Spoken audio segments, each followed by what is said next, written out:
आखिर क्यों कॉलेज का सबसे अमीर और ताकतवर लड़का, जिसके खौफ से पूरा कॉलेज, यहाँ तक कि कॉलेज का प्रिंसिपल भी डरता था, तुझ जैसे भिखारी को किसने एडमिशन दे दिया बे? जिसके सामने कभी किसी ने कुछ बोलने की हिम्मत नहीं की, उसने क्यों एक साधारण से गरीब स्टूडेंट देवेन से मांगी माफी? कल जो हुआ उसके लिए मुझे माफ कर दे। जिसके पिता का खौफ पूरे कॉलेज में आग की तरह फैला रहता है, आज वही आदमी झुक गया अपने बेटे पर हाथ उठाने वाले लड़के के आगे। माफ कर दो, गलती हो गई मेरे आदमियों से। मगर क्यों? आखिर कौन है देवेन और क्या है उसकी सच्चाई? क्यों उसके सामने झुक गया ताकतवर से ताकतवर आदमी? देवेन अपने दुश्मनों का ऐसा हाल करता है तो वो जीते जी मौत की भीख मांगने लगते हैं। अंधे हो क्या? दिखाई नहीं देता?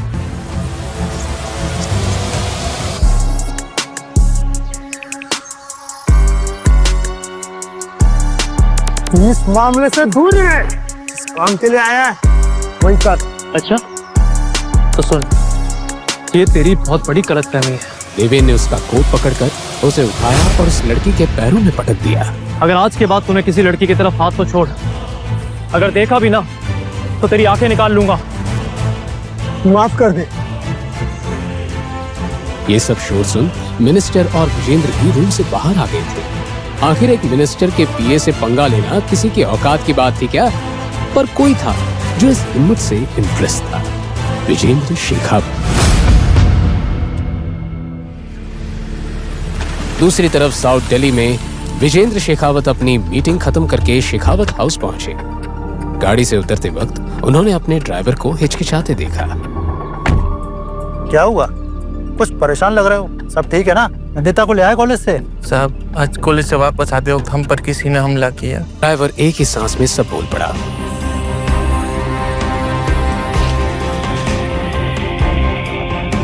नहीं, तभी भी ठीक है, पर उनकी सुरक्षा के लिए हमें किसी बॉडी गार्ड को ढूंढना होगा। नंदिता बेटा, तुम ठीक तो हो? हाँ पापा, कुछ नहीं हुआ, मैं बिल्कुल ठीक हूँ। मैं कहीं चोट तो नहीं लगी? नहीं। बस अब कल से तुम कॉलेज नहीं जाओगी और ये मेरा फाइनल डिसीजन है। पापा, इस बारे में हम बात कर चुके हैं और महादेवी हमारा कॉलेज है, इसे आपने दादी के नाम पर बनवाया था। और मम्मा इस कॉलेज की प्रिंसिपल थी। तुम्हारी माँ के जाने के बाद ये कॉलेज क्रिमिनल्स का अड्डा बन चुका है। अगर ऐसी बात है तो आप कुछ करते क्यों नहीं? Take some legal action. मैंने डिसीजन ले लिया है, अब तुम कल से महादेवी कॉलेज नहीं जाओगी और ये फाइनल।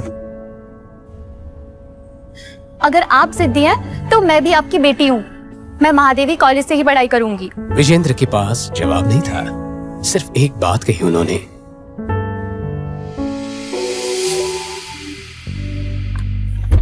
अगली शाम विजेंद्र अपने खास आदमी रशिक के साथ देवेन के फ्लैट पहुंचे। सर, हम वो सरफिरे देवेन से मिलने क्यों जा रहे हैं? उसका पुराना बॉस बोला था वो मुसीबत है। रशिक, तुमने खुद ही अपने सवाल का जवाब दे दिया है। अब देवेन ही हमारी आखिरी उम्मीद है। थोड़ी देर बाद वो देवेन के फ्लैट के बाहर थे। बताइए क्या काम है? तुम्हें हमारा एक काम करना होगा। नहीं करूंगा। जानते हैं किससे बात कर रहा है? सब प्रधानमंत्री है क्या जो जानू? और तुम जैसे बहुत देखे मैंने, समझा? देवेन, तुम हमारे लिए एक काम करोगे? अब बात बनी ना, ऐसे बोलोगे तो सुनूंगा मैं, वरना अपने पुराने बॉस की तरह आपको कब रेजिग्नेशन दे दूं मैं, मुझे भी नहीं पता। आइए बैठिए और बताइए काम क्या है?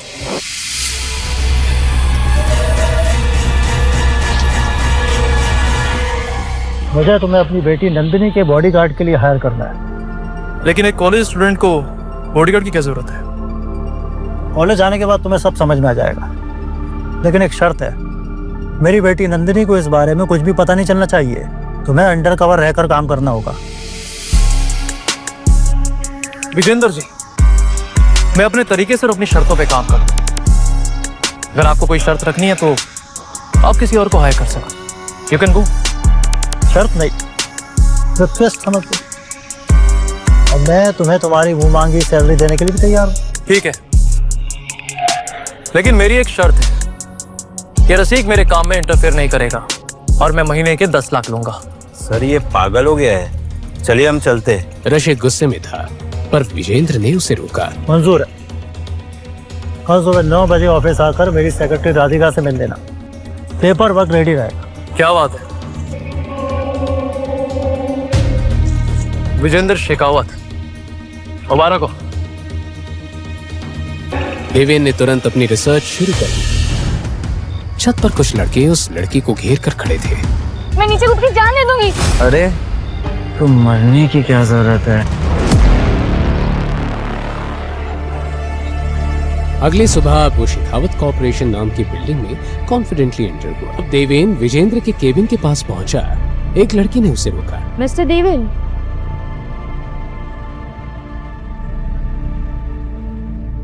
जी, आपकी तारीफ।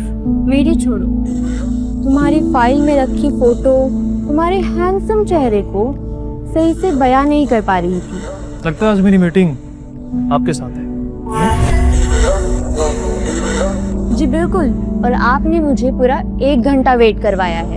एक्चुअली मुझे लड़कियों को इंतजार कराना बिल्कुल भी पसंद नहीं है। हमें यहाँ पर आई गए हो तो क्यों ना हम आगे की बात कर लें। लगता है आपको काम की बहुत जल्दी है। इतनी बड़ी कंपनी में किसी लड़की का ऐसे खुलेआम फ्लर्ट करना देवेन को थोड़ा हैरान जरूर कर गया। ऑब्वियसली मैं नहीं चाहता कि आप जैसी खूबसूरत लड़की का टाइम वेस्ट हो। ये सुन के राधिका थोड़ा फ्लैटर हो गई और अपने डेस्क पर चली गई। वैसे मैं तुम्हारी ही फाइल पढ़ रही थी। बहुत बड़े और इम्पॉसिबल मिशन को तुमने सक्सेसफुली हैंडल किया है। इम्प्रेसिव।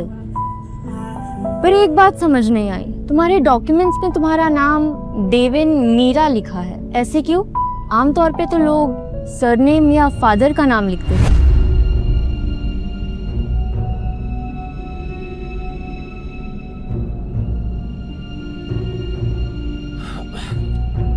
एक्चुअली देवेन की हर एक चीज खास है और मुझे लगता है कि आपको मैं कुछ ज्यादा ही पसंद आ गया।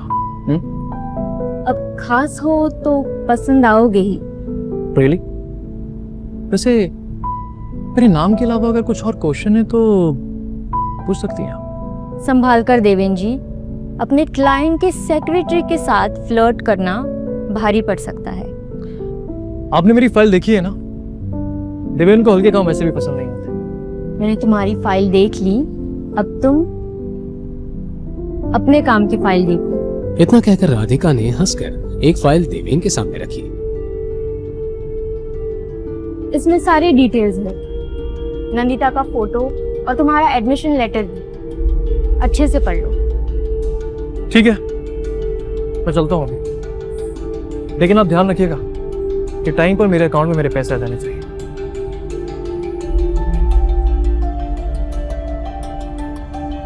अगले दिन एडमिशन लेटर लेकर देवेन महादेवी जैसे मशहूर कॉलेज में एक साधारण स्टूडेंट की तरह साइकिल पर पहुंचा।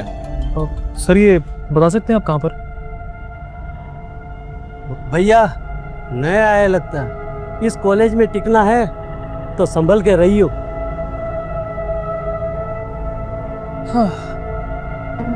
वैसे बाबू हमारी बात मानो तो यहीं से लौट के चले जाओ, तुम्हारे जैसे गरीब बच्चों के लिए कॉलेज नहीं है।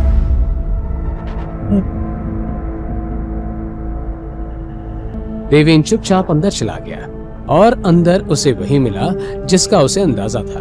कोई डिसिप्लिन नाम की चीज ही नहीं थी। थोड़ी दूर जाकर उसने एक ग्रुप से पूछा, जी आप बता सकते हैं कि बीए फर्स्ट ईयर की क्लास कहाँ पर होती है? एक मिनट, तुम तो यहाँ पे टॉयलेट साफ करने आए हो ना, तो क्लास जान के क्या करोगे? इतना भाव क्यों पा रहा है? मैं तो सिर्फ क्लास जाने का रास्ता पूछ रहा था। खैर छोड़, मैं किसी और से पूछ लूंगा। देवेन जानने के लिए मुड़ ही रहा था कि उस लड़के ने उसका कॉलर पकड़ लिया। अरे सुन, तुझ जैसे भिखारी को किसने एडमिशन दे दिया बे? देवेन ने उसका हाथ अपने कॉलर से हटाया और इस तरह पकड़ा। छोड़ छोड़। सॉरी आपको लगी तो नहीं ना? वो एक्चुअली क्या है ना, मेरी टी शर्ट खराब हो रही थी। अब आप सब लोग इतने अमीर घर से, लेकिन मुझे मेरे सारे काम खुद करने पड़ते हैं। कपड़े धोने पड़ते हैं, इस्त्री करना पड़ता है। अब बस वो हल्का सा आपका हाथ हटा रहा था तो थोड़ा सा आई एम सॉरी। हाँ साले तो शायद जानता नहीं है मेरा बाप कौन है। बिल्कुल सही पकड़े हैं, मैं तेरे बाप को नहीं जानता, लेकिन इतना जरूर जानता कि तेरी जैसी औलाद को पैदा करने के बाद वो बाप शर्मिंदा जरूर होता है।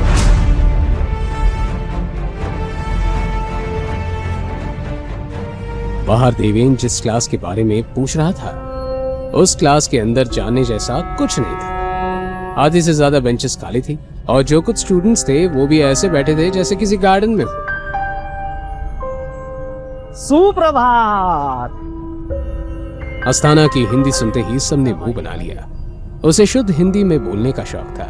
तो आप सभी विचार कर रहे होंगे कि मैं यहाँ क्यों आया, है ना? तो मैं आप लोगों को एक विशेष विद्यार्थी से मिलाना चाहता हूं। हाँ? पुत्र देवेन, आओ पुत्र, आओ आओ।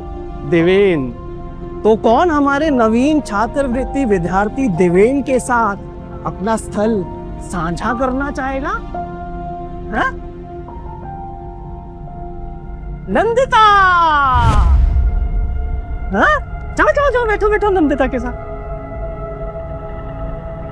अपना नाम सुनते नंदिता का मुंह बन गया। विद्यार्थियों, सीखते रहो। हाँ,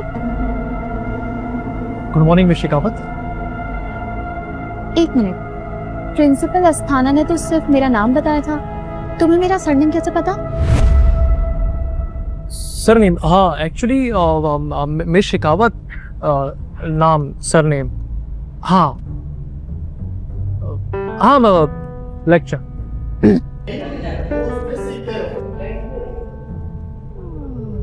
एक्सक्यूज मी। क्लास खत्म होते ही देवेन ने एक बार फिर नंदिता से बात करने की कोशिश की, पर तभी पीछे से एक आवाज आई। अरे तुम नैंडी, ये तो वही है जिसके बारे में मैंने तुम्हें बताया था। हाय, माय नेम इज तन्मय, उर्फ टोनी। ओह हाय टोनी। चलो टोनी।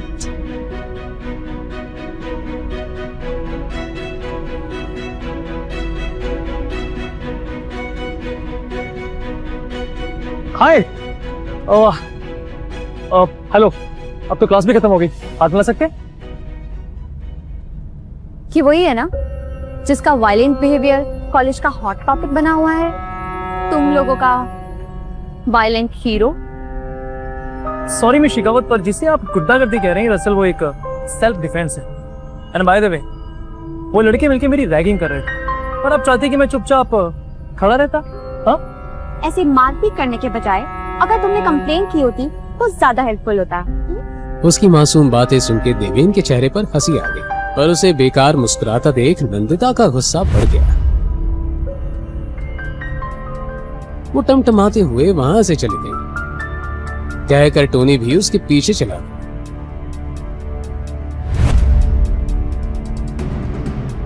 कैंटीन में एक टेबल पर टोनी और नंदिता बैठे थे। टोनी बोलो।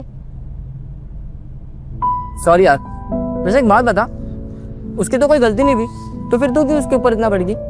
जो भी हो पीनट, पर ऐसे मारा मारी करना इज नॉट कूल। और सुना नहीं तूने, violence is not the answer. Martin Luther junior king ने बोला था। ये कौन है? तुम्हारा कोई लंदन का अंकल है क्या? इस समोसे की जगह थोड़ा सा ध्यान बुक्स पर दिया होता तो तुझे पता होता। इस वक्त नंदिता किसी को ढूंढ रही थी। नंदिता ने इस बात को ज्यादा इम्पोर्टेंस नहीं दी। किसे ढूंढ रही है? रीना को। आज वो कॉलेज भी नहीं आई। उसके पास मेरे नोट्स हैं, उसने कहा था आज देगी। अब पता नहीं कहाँ रह गई लड़की। तो तू कल भी ले सकती है ना, या हॉस्टल रूम से। इतना परेशान होने की क्या जरूरत है? वैसे पीनट, तुझे देवेन से ज्यादा इम्प्रेस होने की जरूरत नहीं है। उस जैसे गुंडे से जितना दूर रहा जाए उतना बेहतर है। हाय मिस शेखावत, मैंने सुना कि आप मुझे याद किया। मुझे किसी पागल कुत्ते ने काटा है जो तुम जैसी मुसीबत को याद करूंगी? You are right. एक्चुअली आपको मुसीबत को याद करने की कोई जरूरत नहीं। क्योंकि आप तो वैसे भी एक परी बनाई आपस हुई है। नंदिता जल्दी चल, रॉकी और उसकी गैंग प्रिया और निशांत को छेड़ रहे हैं। और ये रॉकी अपनी हरकतों से बाज नहीं आएगा। चल पीनट। तू नहीं आएगा? बाबा मुझे इसे पंगे लेने का कोई शौक है। तुम लोग जाओ। इसे बस हीरोगिरी दिखाने का शौक है, किसी की हेल्प करने का नहीं।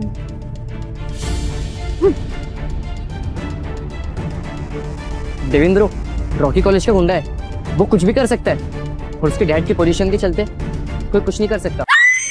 लड़की की चीख सुनकर सब घबरा गए, लेकिन सबसे ज्यादा हैरान हुआ देवेन। बिना वक्त बर्बाद किए वो तुरंत चीख की तरफ दौड़ा। तुम्हारी हिम्मत कैसे हो रॉकी? तुम ऐसे किसी को भी धक्का नहीं दे सकते हो, समझे? रॉकी और उसके दोस्त निशांत प्रिया को घेर के खड़े थे और निंदिता उनके बीच में प्रिया को संभाले हुई थी। तुम्हें बीच में आने की कोई जरूरत नहीं है, चुपचाप साइड में रहो। देखो, मेरी दोस्तों से शर्त लगी है कि इन दोनों के बीच चल रहा है और वो साबित करने के लिए इन दोनों को रॉकी निशांत का चेहरा प्रिया के पास ले जा ही रहा था कि तुम जानते हो ना, इस गंदी हरकत की वजह से तुम रस्टिकेट हो सकते हो। हद है यार। रॉकी अपने होठों को गंदी तरह दबाता हुआ नंदिता की तरफ बढ़ने लगा।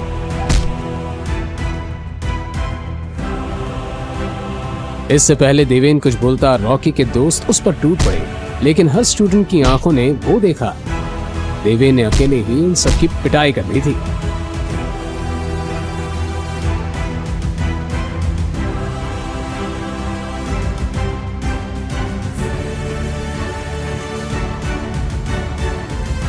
रॉकी से पंगा तुझे बहुत महंगा पड़ेगा देवेन। वो अपने दोस्तों के साथ वहां से निकल गया। यू इडियट, इतना मारने की क्या जरूरत थी? तुम्हें पता है रॉकी के डैड कौन है?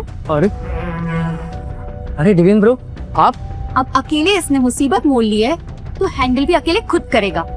बड़ा आया हीरो बनने। चलो पीनट। अरे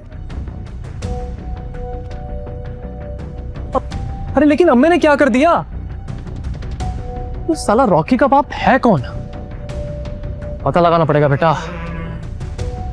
चलो। इतने में देवेन का फोन बजता है। मेन गेट की तरफ बढ़ता हुआ वो कॉल पे कहता है, हाँ, मेरी नंदिता शेखावत से मुलाकात हो चुकी है। डोंट वरी, सब कुछ प्लान के अकॉर्डिंग होगा। बस आप अपना वादा मत भूलना, ठीक है? जैसे ही वो कॉलेज के बाहर निकला, उसने एक वैन देखी जो काफी देर से वहीं पेट्रोल कर रही थी। देवेन समझ गया दाल में कुछ काला है। वो कैजुअली बाहर निकला ही था कि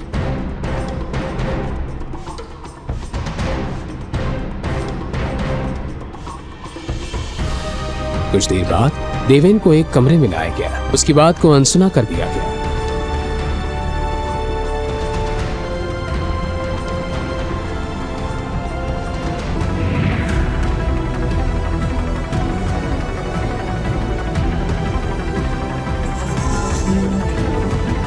इसकी सजा तो जरूर तय करें। पहले इसकी शक्ल तो देख लूं। नकाब हटाओ इसका।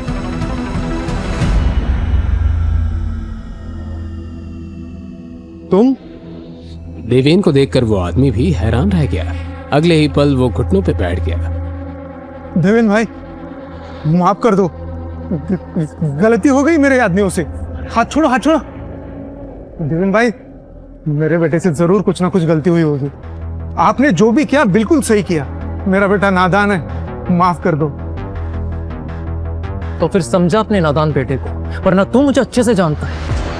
अगर मैं अपने पर आ गया ना, तो ऐसी लगाम लगाऊंगा कि तू और तेरा बेटा जिंदगी भर सर उठा के चल नहीं पाएगा। तो मैं चलूं? ओह, नाइस कोड। हाँ,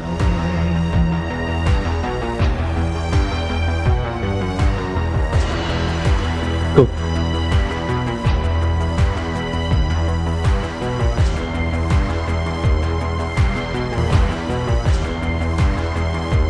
वैसे मेरा इतना टाइम वेस्ट करने का हर्जाना तो आपको देना पड़ेगा। और मेहमान को इतनी वक्त से बुलाया तो खाली हाथ थोड़ी ना भेजोगे। हाँ, चलो ना, वो गाड़ी की चाबी दे दो मुझे जल्दी। Nice nice.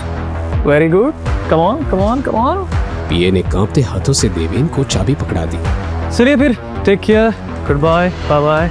देवेन उस चाबी को उंगली पर घुमाता हुआ वहां से निकल गया। साहब, ये कौन था? इसे अब ऐसे माफी क्यों मांग रहे थे? तुम सब इसके बारे में ना ही जानो तो बेहतर है, लेकिन बस इतना याद रखना, कभी इससे दुश्मनी लेने की भूल मत करना। देवेन अपने दुश्मनों का ऐसा हाल करता है कि वो जीते जी मौत की भीख मांगने लगता है। अगला दिन नंदिता ने कॉलेज आते ही सबसे पहले एडमिन ऑफिस जाकर रीना के बारे में पूछा, लेकिन उसका कोई पता नहीं चला, जैसे वो अचानक गायब हो गई।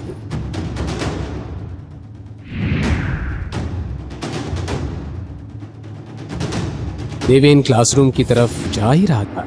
कल के इंसिडेंट के बाद काफी स्टूडेंट्स उसे पहचान गए थे, लेकिन जहां लड़के उसके पास जाने से कतरा रहे थे, वहीं लड़कियां उसकी हीरोगिरी पर फिदा हो रही थी। क्लास में टोनी के आगे वाली सीट पर बैठी नंदिता ने फोन पे देवेन और उस लड़की का वीडियो चला रखा था। ये देख नीनत, कैसे आशिकी 3 चल रही है। प्यार के बदले प्यार बढ़ता है। ये और रॉकी दोनों के दोनों एक जैसे हैं। वो अगर मुगल एम्पायर है तो ये east India company. Rocky Pakistan से है क्या? कैसे हो तुम दोनों? वैसे मेरे बारे में बात हो रही है तो इस कॉन्वर्सेशन में ज्वाइन करने का मुझे पूरा हक है ना? चलो बात करते हैं। पहले दिन बैठने दिया, इसका मतलब ये नहीं है कि रोज रोज के लिए परमिशन मिल गई। जाओ उधर बैठो जाकर, निकलो यहाँ से। लेकिन राजकुमार जी, मुझे क्यों नहीं याद आ रहा कि मैंने आपसे परमिशन मांगी थी? हाँ, और वैसे भी ना, ये कॉलेज की सीट है, आपके घर का सोफा नहीं है जो हर वक्त मुझे आपसे परमिशन मांगनी पड़ेगी। हाँ, बाय द वे, तुम लोग क्या बात कर रहे थे मेरे बारे में? बोलो। अच्छा, समझ गया। तो तुम टोनी से रिक्वेस्ट कर रही थी ना कि वो तुम्हारी मुझसे दोस्ती करा दे, तो मुझे थैंक यू बोल दो। हाँ, थैंक यू। हाँ? किस लिए? ओह राइट, कल तुम मुझे हीरो की तरह बचाने आए थे, उसके लिए। यस। पर मैंने तुम्हें नहीं बुलाया था। हाँ, स्कूल। लिसन मिस्टर देवन, मुझे तुम्हारी रक्षा की कोई जरूरत नहीं है। मैं अपनी रक्षा खुद कर सकती हूँ, समझे? ओके। नैंडी रिलैक्स, देवेन मजाक कर रहा है। जोकिंग। वैसे Deven, as a serious note, कल जो तुमने रॉकी के साथ किया, उसके बाद तुम्हें कॉलेज नहीं आना चाहिए था। मुझे नहीं लगता वो चुप बैठेगा। सही बोल रहे हो। टोनी की बात पूरी भी नहीं हुई थी कि क्लास में एकदम शांति छा गई।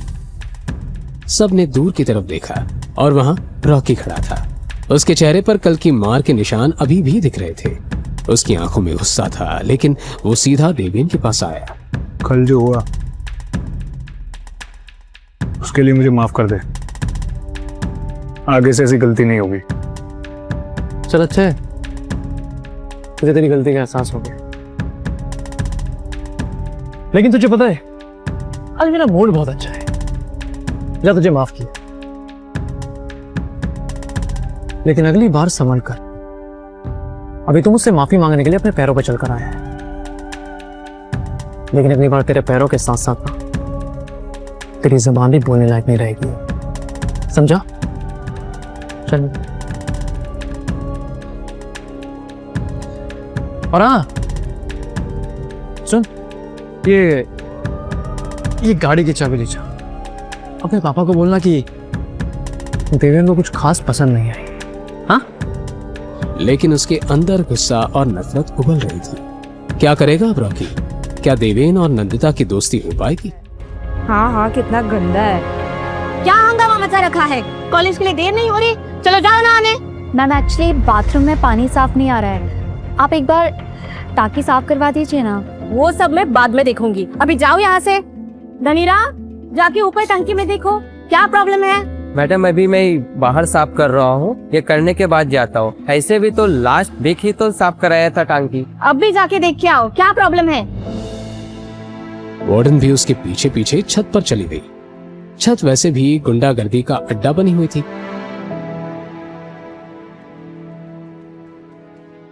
भैया जी क्या हुआ धनीराम?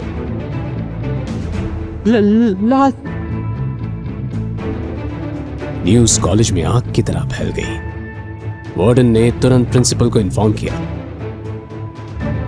आजकल की पीढ़ी भी ना कितनी जल्दी हार मान जाती है। रीना सुसाइड कर ही नहीं सकती, मैं उसे बहुत अच्छे से जानती हूँ।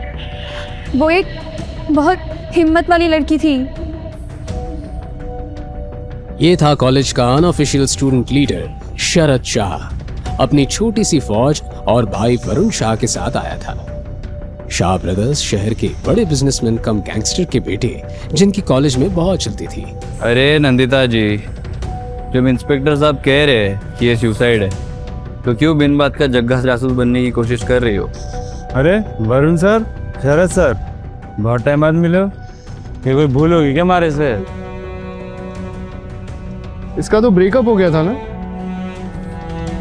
शायद झेल नहीं पाए बेचारे। ये सुसाइड नहीं है।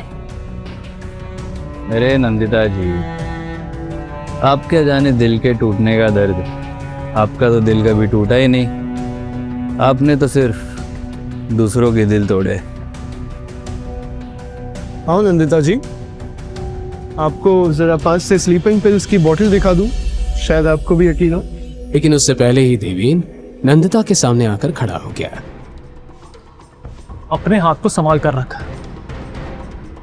वरना तेरे दिल का तो पता नहीं, लेकिन अगर तूने दोबारा हाथ उठाया ना तो तेरा हाथ तोड़ दूंगा, समझा? शरद ने एक पल के लिए घूर कर देवेन को देखा, फिर हंसी में बोल उठा। बताया नहीं तुमने बॉडीगार्ड रख लिया अपने लिए?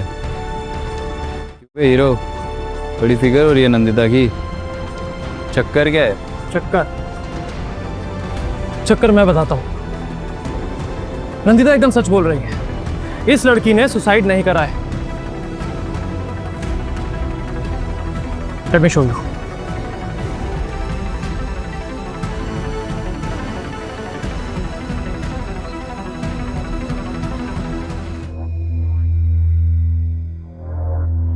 और इसकी नाक पे रैशेस है।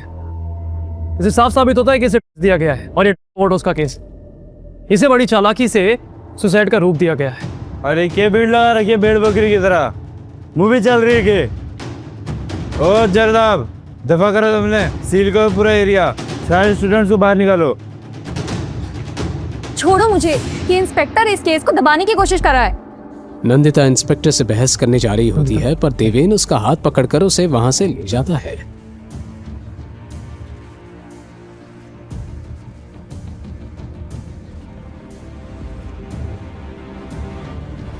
नंदी, छोड़ो मुझे, ये इंस्पेक्टर जानबूझकर सच दबाने की कोशिश कर रहा है। नंदी तू पागल हो गई है क्या?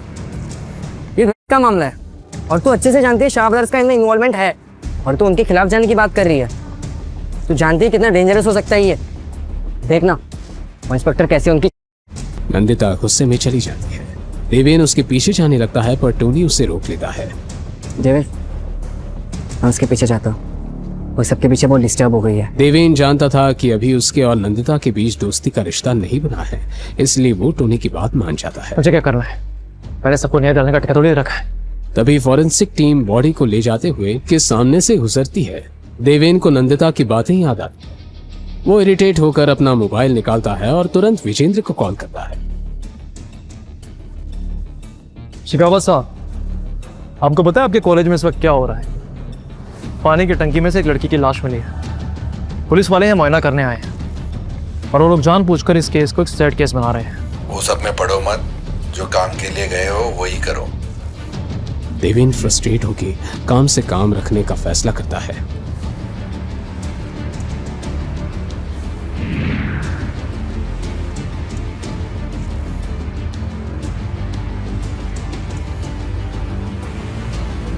आप सभी जानते हैं कि रीना कभी सुसाइड कर ही नहीं सकती। उसकी मौत के पीछे बहुत कुछ छुपा है, और ये इंस्पेक्टर सुसाइड का नाम देकर इन्वेस्टिगेशन रोकना चाहता है। पर हमें सच जानना ही होगा। क्या आप सभी प्रोटेस्ट में मेरा साथ देंगे?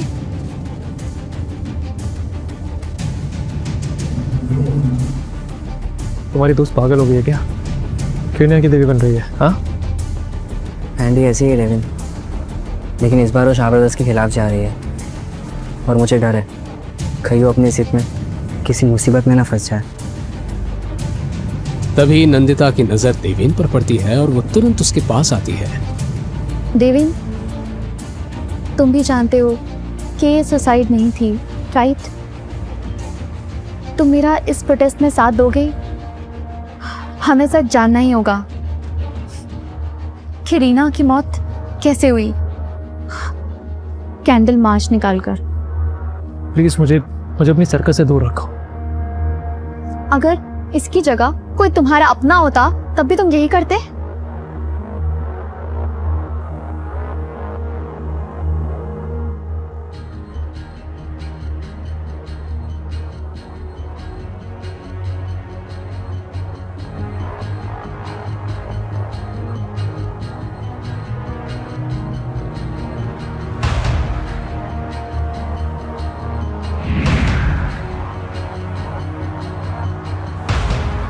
एक कुकर तमाशे रखकर शॉप चौक।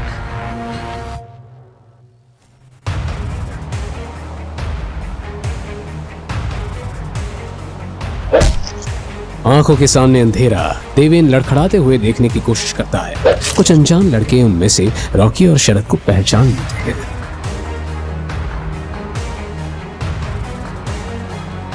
तो इस भिखारी की बात कर रहा था तू, रॉकी?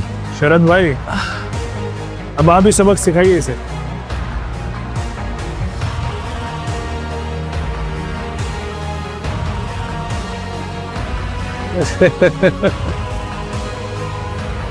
लगता है कल की मार कम पड़ गई तुझे, हाँ?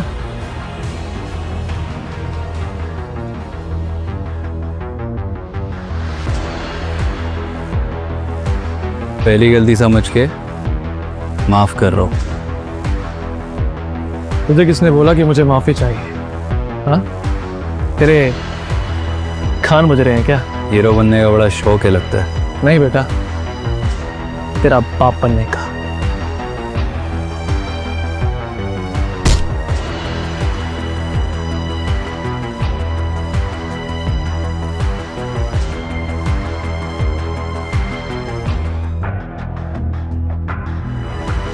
क्या देवेन खुद को बचाकर नंदिता को बचाने जा पाएगा? क्या करने वाला था शरद नंदिता के साथ? देवेन का अंदाजा सही था। निकल गई सारी हीरोगिरी। चल रॉकी, तेरा काम तो हो गया। अब मैं जरा उस मोर्चे वाली नंदिता को संभाल कर आता हूँ। उसका सच्चाई का भूत उतारना भी तो जरूरी है। शरद ने ये बात रॉकी से कही, मगर ये सुनते ही देवेन के अंदर जैसे करंट सा दौड़ गया और वो अपनी पूरी ताकत बटोरने लगा। वहीं शरद ये बोलकर वहां से निकल गया। रॉकी अपने हाथ में साइकिल की चेन लपेट देवेन की तरफ बढ़ा, लेकिन इसके पहले कि रॉकी कुछ कर पाता, देवेन ने शरीर का पूरा जोर लगा पीछे खड़े लड़के को ले जाकर दीवार से टक्कर मार दी थी। जैसे ही पीछे खड़े उस लड़के का सर दीवार से टकराया, दर्द में करहाते हुए उसकी बेल्ट पर पकड़ ढीली हो गई। देवेन ने इसका फायदा उठाया और बाकी दोनों लड़कों से अपना हाथ छुड़वाकर जोरदार मुक्के मारना शुरू कर दिए। अरे क्या कर रहे हो? दम नहीं है क्या? रोको उसे! रॉकी चिल्लाया, पर जैसे देवेन के अंदर का सूरमा जाग गया था, कोई उसे रोक नहीं पा रहा था। कुछ ही देर में रॉकी के साथ आए सभी लड़के जमीन पर थे। उनको धूल चटाने के बाद देवेन रॉकी की तरफ बढ़ा। देख देख, मेरे पास मत आ। ये लोग शरद भाई के लड़के हैं। उसके कहने पर वो सब कर रहे थे। देवेन का मन तो कर रहा था कि रॉकी को आज वो ऐसा पीटे कि उसकी साथ पुश्ते याद रखे, पर वो जानता था कि इस वक्त उसका नंदिता के पास होना ज्यादा जरूरी है। जाने से पहले देवेन ने रॉकी को घूर कर देखा और बोला, अगर अगली बार ये बेवकूफी करने की कोशिश की तो जान ले लूंगा। बता देना अपने उस मालिक को। इतना बोल देवेन वहां से निकल गया। वहीं रॉकी को देखकर ऐसा लग रहा था कि वो यमराज के साथ 1-on-1 करके लौटा है। देवेन नंदिता को ढूंढता हुआ कैंटीन पहुंचा तो उसे वहां नंदिता तो नहीं मिली, मगर टोनी ने उसे देख लिया और उसकी हालत देख घबराते हुए बोला, ओ गॉड देवेन, ये खून! तुम्हारी ऐसी हालत, क्या हुआ? मैं ठीक हूँ, तू ये सब छोड़। ये बता नंदिता कहाँ है? देवेन का जवाब सुन टोनी का मुंह खुला का खुला रह गया। देवेन इतनी जख्मी हालत में डॉक्टर का नहीं बल्कि नंदिता का पता पूछ रहा था। टोनी बोला, भाई ये क्या हुआ? और नैंडी को छोड़, वो ठीक है। मैं अभी उससे ही मिलकर आ रहा हूँ। तू अपनी फिक्र कर, चल मेरे साथ मेडिकल रूम। इतना बोल टोनी देवेन को अपने साथ कॉलेज के मेडिकल रूम ले गया। वो आलीशान मेडिकल रूम किसी 5 स्टार क्लिनिक की फील दे रहा था, पर वहां डॉक्टर या नर्स कोई नहीं था। ये देख देवेन ने सवालिया नजरों से टोनी की ओर देखा तो टोनी ने बताया, वो आज सुबह जो भी हुआ उसकी मीटिंग चल रही है स्टाफ रूम में, सब वहीं बिजी हैं। बट डोंट वरी, मुझे फर्स्ट एड करना आता है, मार खा खा कर सब सीख गया हूँ। कहकर टोनी आसपास फर्स्ट एड किट ढूंढने लगा। देवेन ने वहां रखे बेड पर बैठते हुए उससे पूछा, मुझे तो अभी भी कुछ समझ नहीं आ रहा पीनट, ये कैसा कॉलेज है? सब कहते हैं महादेवी कॉलेज दिल्ली का सबसे फेमस और प्रेस्टिजियस कॉलेज है, पर ये मर्डर, ये अटैक्स, सच्चाई इससे भी डरावनी है देवेन। मुझे भी ऐसा ही झटका लगा था, पर मैं ये भी जल्दी समझ गया कि कॉलेज जैसा भी हो, लेकिन अगर डिग्री पर महादेवी कॉलेज का नाम लिखा हो तो कोई भी जॉब बड़ी आसानी से मिल जाएगी। यही वजह है कि यहाँ आए स्कॉलरशिप स्टूडेंट्स अब तक कॉलेज छोड़कर नहीं गए। लिसन ब्रो, अगर तुझे भी कॉलेज में जिंदा रहना है तो एडजस्ट करना पड़ेगा। ये कहते हुए टोनी फर्स्ट एड बॉक्स लेकर देवेन के सामने आया और उससे अपनी शर्ट निकालने को कहा। देवेन ने शर्ट उतारी ही थी कि कमरे में एक लड़की की आवाज सुनाई पड़ी। वैसे अगर ये कहे तो हम भी इनके लिए एडजस्ट होने को तैयार हैं। देवेन और टोनी ने पलट कर देखा तो सामने मिनी ब्लैक ड्रेस पहने कॉलेज की सबसे हॉट लड़की आयशा अग्रवाल अपनी 2 सहेलियों के साथ मेडिकल रूम के दरवाजे पर खड़ी थी। कॉलेज का हर लड़का आयशा का बॉयफ्रेंड बनने का, उसके करीब जाने का, उसे छूने का सपना देखा करता था। देवेन ने उसे ऊपर से नीचे देखा और मुस्कुराते हुए बोला, कोई उल्लू का पट्टा ही तुम जैसी लड़की को एडजस्ट करने को कहेगा, और मैं तो वो बिल्कुल भी नहीं हूँ। सर के साथ देवेन की चेस्ट और बाजू पर भी घाव लगे थे, जिसके लिए टोनी ने उसकी शर्ट उतरवाई थी, पर बिना शर्ट के पसीने में चमकती देवेन की बॉडी काफी हॉट लग रही थी। आयशा की नजरें उसकी मोटी मोटी बाजुओं पर जैसे अटक ही गई थी। छू कर देख सकती हो, काटूंगा नहीं। देवेन हल्की सी मुस्कान के साथ फ्लर्ट करते हुए बोला। आयशा ये सुन मुस्कुरा दी और ब्लश करती हुई उसके करीब आने लगी। तभी आयशा की सहेलियां टोनी को बाहर ले गईं और फर्स्ट एड बॉक्स खोलते हुए आयशा ने वो सब करना शुरू कर दिया जो टोनी करने वाला था। उसने फर्स्ट एड बॉक्स से कॉटन पर एंटीसेप्टिक लिक्विड लगाया और देवेन के सामने उसके बेहद करीब आकर बैठ गई। मैंने सुना कैसे तुमने रॉकी को 2 बार हराया। ये कहते हुए उसने देवेन के माथे पर लगी चोट को कॉटन से क्लीन किया। देवेन ने दर्द से हल्की सिसकी भरी। आयशा आगे बोली, पर तुम्हें पता है ना, शाह ब्रदर्स उस रॉकी से भी ज्यादा खतरनाक हैं, पर तुम्हारी इस प्रॉब्लम का सलूशन है मेरे पास। ये सुन देवेन ने एकदम से उसकी कलाई को पकड़ लिया और उसकी आंखों में देखते हुए बोला, और वो क्या है? आयशा ने उसके गाल को सहलाया और कहा, तुम्हें मेरा बॉयफ्रेंड बनना पड़ेगा। देवेन की आंखें एकदम से बड़ी हो गईं। उसने आयशा के मुंह से ये सुनने की उम्मीद बिल्कुल नहीं की थी। वो आयशा की बोल्ड पर्सनैलिटी से इंप्रेस हुआ। उसने होठों पर टेढ़ी मुस्कान के साथ पूछा, और ये मेरी प्रॉब्लम का सलूशन कैसे होगा? तुम आयशा की पावर को जानते नहीं हो बेबी। एक बार मेरे होकर तो देखो, तुम्हें खुद ब खुद पता चल जाएगा कि मैं क्या चीज हूँ। देवेन ने भी उसे अपने करीब खींचा और कहा, ऑफर है तो बहुत टेम्पटिंग, पर अफसोस मुझे इसे रिजेक्ट करना होगा मिस आयशा। ये सुन आयशा की आंखें हैरानी से फट गईं। उसके चेहरे की मुस्कान गायब हो गई। पर तभी रूम का डोर ओपन हुआ। दरवाजे पर नंदिता को देखकर जहां देवेन थोड़ा शॉक में दिखा, वहीं आयशा बड़े केयरफ्री एटीट्यूड के साथ बोली, नॉक करना नहीं आता, यहाँ प्राइवेट बातें चल रही हैं। देवेन और आयशा को इतना करीब देख नंदिता के चेहरे पर डिस्गस्टेड एक्सप्रेशन दिखाई देने लगे। तो इस सर्कस के लिए टाइम है तुम्हारे पास? ये कहकर वहां से उल्टे पैर वापस चली गई। देवेन ने आयशा को खुद से दूर किया और बिना कुछ बोले नंदिता के पीछे चला गया। ये देख आयशा ने गुस्से में अपनी हील्स को जमीन पर पटका। तभी उसका मोबाइल रिंग करने लगा। कॉल पिक करते ही दूसरी तरफ की बात सुन वो बोली, डोंट वरी, एक बार आयशा ठान ले तो कोई भी लड़का उससे बच नहीं सकता। मैं देवेन को अपना बॉयफ्रेंड बनाकर ही रहूंगी। वहीं बाहर देवेन नंदिता को पुकारता रहा, पर वो वहां से चली गई। नंदिता, नंदिता, लिसन। देवेन ने फ्रस्ट्रेट होकर बालों में हाथ फेरा। शिट, पहले इस लड़की के ऊपर मेरा इंप्रेशन गलत है और अब फिर से ऐसे तो हो गई दोस्ती। तभी पीछे से टोनी आया और बोला, भाई लगता है नैंडी तेरा सिर फिर फोड़ देगी। देवेन ने अपना सिर हिलाया और बोला, साली लाइफ में ना टाइमिंग सही होती तो आज मैं कहां का कहां होता। टोनी अपने बाल संवारते हुए बोला, ब्रो ये सब छोड़ और पहले मेरी बात सुन। आयशा अग्रवाल ने तुझे बॉयफ्रेंड बनने का ऑफर दिया। तू जानता है पहली बार आयशा ने खुद किसी लड़के को अप्रोच किया है और वो भी तुझे, और तूने क्या किया? वो ऑफर रिजेक्ट कर दिया। तेरा दिमाग तो ठीक है, आंखें सही है, देख पा रहा है ना? अरे तूने आयशा अग्रवाल को रिजेक्ट कर दिया, कॉलेज की हॉटेस्ट गर्ल को। क्या मैं पूछ सकता हूँ क्यों? नहीं।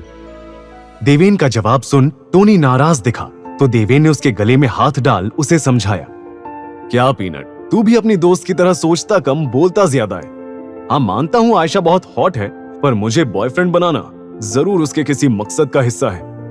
नहीं तो तू ही सोच, मुझे महादेवी आए 3 दिन नहीं हुए और उसने मुझे प्रपोज कर दिया।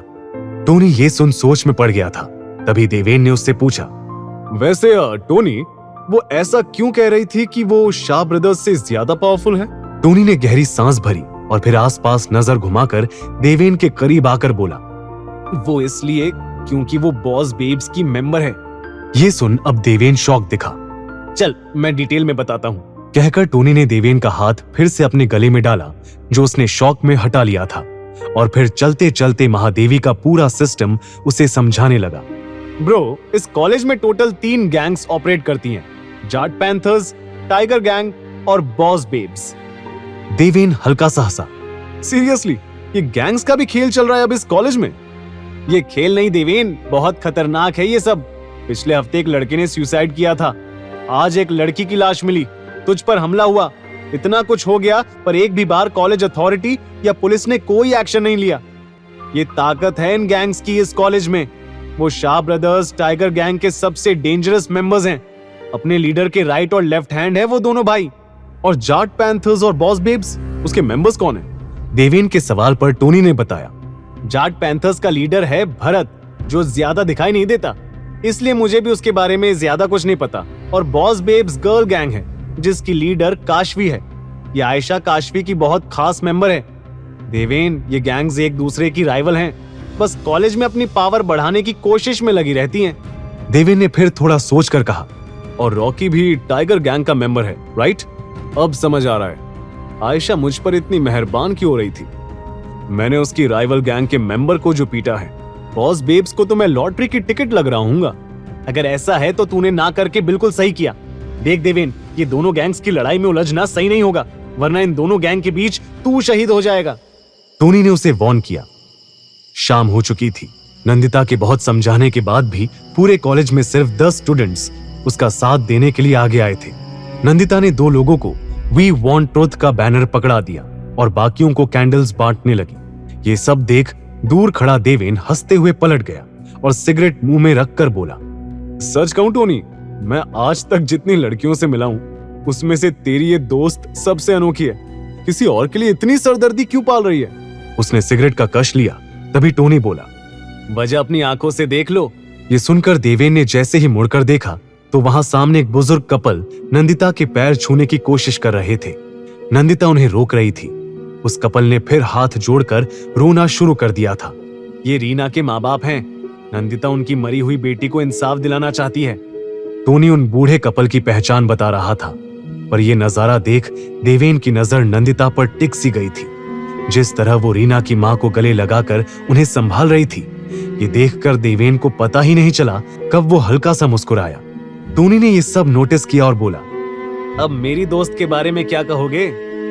देवेन ने तुरंत नजर फेर ली और सिगरेट के कश लेने लगा। तभी नंदिता उनके पास आ गई। उसने एक पल देवेन को घूर कर देखा और फिर टोनी को कैंडल देते हुए बोली, कम ऑन पीनट, हम मार्च शुरू करने वाले हैं। रीना के मम्मी पापा भी आ गए हैं। चल, अगर तुम्हें सर्कस का पार्ट नहीं बनना है तो यहाँ क्या कर रहे हो? नंदिता के पूछते ही देवेन एरोगेंटली बोला, क्यों? ये तुम्हारी प्राइवेट प्रॉपर्टी है, मेरी मर्जी। इससे पहले दोनों के बीच झगड़ा बढ़ पाता, टोनी नंदिता को अपने साथ ले गया। सभी स्टूडेंट कैंडल मार्च के लिए रेडी थे। नंदिता सबसे आगे खड़ी थी। We want truth, we want justice। वो सब कैंडल मार्च करते हुए कॉलेज कैंपस से बाहर आए ही थे कि तभी एकदम से पटाखों के फटने की आवाज आनी शुरू हो गई। सभी स्टूडेंट्स चीखते हुए इधर उधर भागने लगे। पटाखों की आवाज रुकने का नाम नहीं ले रही थी। चारों तरफ धुआं फैल गया था। वहां मौजूद सभी लोग खांसने लगे। उनकी आंखें जलने लगी थी। ये देख देवेन दौड़ा दौड़ा वहां पहुंचा। नंदिता, नंदिता! वो चिल्लाते हुए उसे ढूंढने लगा, पर पटाखों के शोर में उसकी आवाज दब गई थी। उधर नंदिता रीना के माँ बाप को संभालने की कोशिश में लगी थी। अंकल, आंटी, टोनी, मेरी मदद करो, इन्हें यहाँ से लेकर जाना होगा। टोनी खांसते हुए बुजुर्ग कपल की मदद करने लगा। नंदिता भी पीछे आ रही थी, पर तभी किसी ने उसकी कलाई को पकड़ लिया। कौन है? छोड़ो! नंदिता कुछ कर पाती उससे पहले ही उसके मुंह पर रुमाल रखकर उसे बेहोश कर दिया गया। एक शख्स नंदिता को अपनी बाहों में उठाए उस धुएं की आड़ में उसे वहां से ले गया। नैंडी! नैंडी! टोनी ने आसपास नजर घुमाई, पर उसे धुएं में कुछ साफ नजर नहीं आ रहा था। तभी उसने देवेन को देखा। वो दौड़कर उसके पास पहुंचा और घबराई आवाज में बोला, देवेन, नैंडी, नैंडी कहीं नहीं मिल रही। अभी यही थी, पता नहीं अचानक से कहां चली गई। कहीं वो शरद? क्या टोनी का शक सच था? क्या सच में शरद ने नंदिता को उठवाया था? क्या देवेन उसे बचा पाएगा? देवेन, नंदिता, नैंडी कहीं नहीं मिल रही। अभी यही थी, पता नहीं अचानक से कहां चली गई। कहीं वो शरद? हाँ देवेन, ये जरूर शाह ब्रदर्स का ही काम है। वो नहीं चाहते थे कि ये प्रोटेस्ट हो। कहीं उन्होंने नंदिता को कुछ... हम पुलिस कंप्लेन करते हैं। नंदिता की जान को भी खतरा हो सकता है। कहीं शरद ने उसे कुछ... टोनी बहुत घबरा गया था। वो बिना रुके बस बोले जा रहा था। तभी देवेन ने उसे शांत करते हुए कहा, टोनी, नंदिता को कुछ नहीं होगा और पुलिस में कंप्लेन करने से भी कोई फायदा नहीं होगा। अगर वो पुलिस वाला भी शाह ब्रदर्स से मिला हुआ हो तो? पर तू चिंता मत कर, मैं तेरी दोस्त को वापस लेकर आऊंगा। कहकर देवेन वहां से चला गया। कोई है? हेल्प! जाने दो मुझे! एक अंधेरे कमरे में पड़ी नंदिता चिल्ला रही थी। कुछ 10 मिनट पहले ही उस पर नशे का असर खत्म हुआ था। होश में आते ही उसने अपने आप को एक बंद कमरे में बंधा हुआ पाया और बस तभी से मदद की गुहार लगा रही थी। तभी कमरे का दरवाजा खुला और 2 गुंडे जैसे दिखने वाले आदमी अंदर आए। क्या गला फाड़ फाड़ कर चिल्ला रही है? साला सारा नशा उतार दिया। कहता हुआ एक आदमी हाथ में शराब की बोतल लिए आगे बढ़ने लगा। उसे अपने करीब आते देख नंदिता सहम गई। देखो, मेरे करीब मत आना, समझे? दूर रहो। वो आदमी एकदम से उसके पास आ गया। नंदिता दरवाजा खुला देखकर चिल्लाई, कोई है? प्लीज बचाओ! हम कुछ कर रहे हैं क्या? तो फिर चिल्ला क्यों रही है? अबे तू क्या खड़ा है? वो सामान इधर रख। उसके कहने पर दूसरे आदमी ने अपने हाथ में पकड़ी थैली को नंदिता के सामने टेबल पर रख दिया। नंदिता उसे शक भरी निगाहों से देख रही थी। तभी पास खड़े उस गुंडे ने शराब की बोतल को साइड में रखा और थैली को खाली करते हुए बोला, ये देख, समोसा, पानी सब तेरे लिए। अरे आराम से खा पी ऐश कर, मगर अपनी मुंह की पेटी बंद रख, समझी? कहकर उसने नंदिता के हाथ खोल दिए। नंदिता ने भी मौका देखकर पास रखी बोतल उठाई और उस गुंडे के सर पर दे मारी। वो भागने की कोशिश कर रही थी, पर सामने खड़े दूसरे गुंडे ने अपनी ताकत से उसके हाथ से बोतल छीनकर दूर फेंक दी। नंदिता बहते हुए आंसुओं के साथ लड़ने की पूरी कोशिश कर रही थी। छोड़ो मुझे, छोड़ो, कोई है? बचाओ, जाने दो। वो गुंडा नंदिता के ऊपर हाथ उठाने वाला था, पर तभी किसी ने उसका हाथ पीछे से पकड़ लिया। जब लड़की कह रही है जाने दो, तो क्यों नहीं सुन रहे? हीरो से पिटने का कुछ ज्यादा ही शौक है क्या? यह आवाज सुनते ही नंदिता ने अपनी डर से बंद आंखों को तुरंत खोला। वहां अपने सामने देवेन को देखकर उसकी आंखें शौक से बड़ी हो गई। वो गुंडा कुछ कहने के लिए मुंह खोलने वाला था, पर तभी देवेन ने मुक्का मारकर उसे वहीं बेहोश कर दिया। नंदिता के चेहरे पर राहत की झलक दिखी। वो नम आंखों के साथ देवेन की तरफ ही देख रही थी।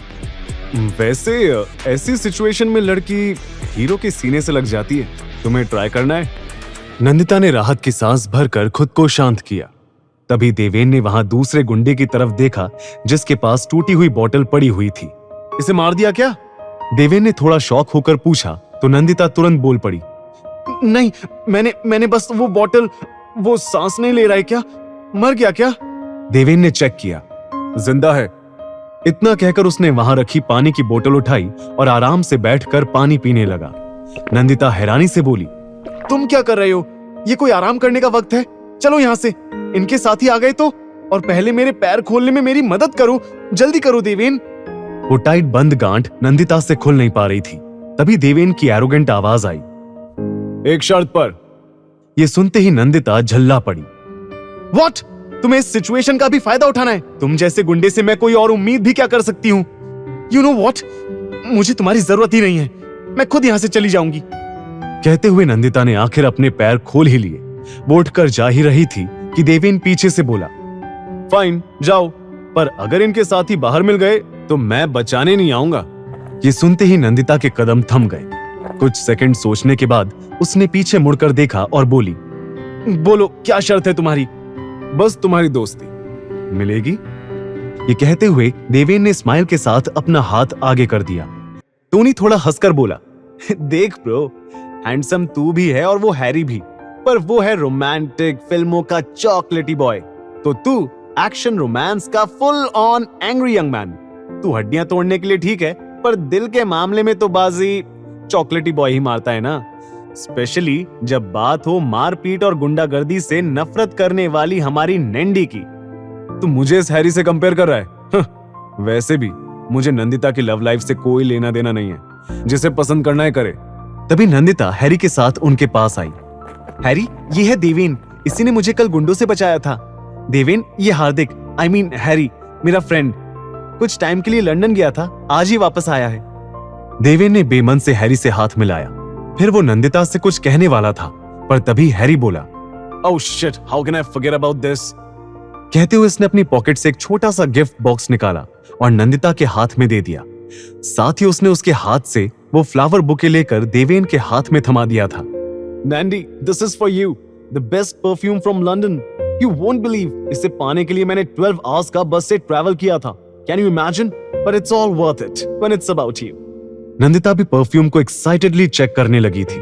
देवेन ने एक बार कुछ कहने की कोशिश की, पर हैरी ने उसे मौका ही नहीं दिया। अच्छा नैंडी, मैंने इतने दिन क्लासेस मिस की है, you have to help me, okay? तो ये परफ्यूम रिश्वत है। Just kidding. नंदिता के ये कहते ही वो दोनों हंसने लगे। तभी देवेन फिर कुछ बोलना चाह रहा था, पर एक बार फिर हैरी ने आगे आकर नंदिता को क्लास शुरू होने का याद दिलाया और उसके साथ वहां से चला गया। देवेन वहीं पीछे हाथ में फ्लावर्स लिए इरिटेट एक्सप्रेशन के साथ उन्हें जाते हुए देख रहा था। इस चिपकू की तो मेरे दिए फूल मुझे ही चिपका गया।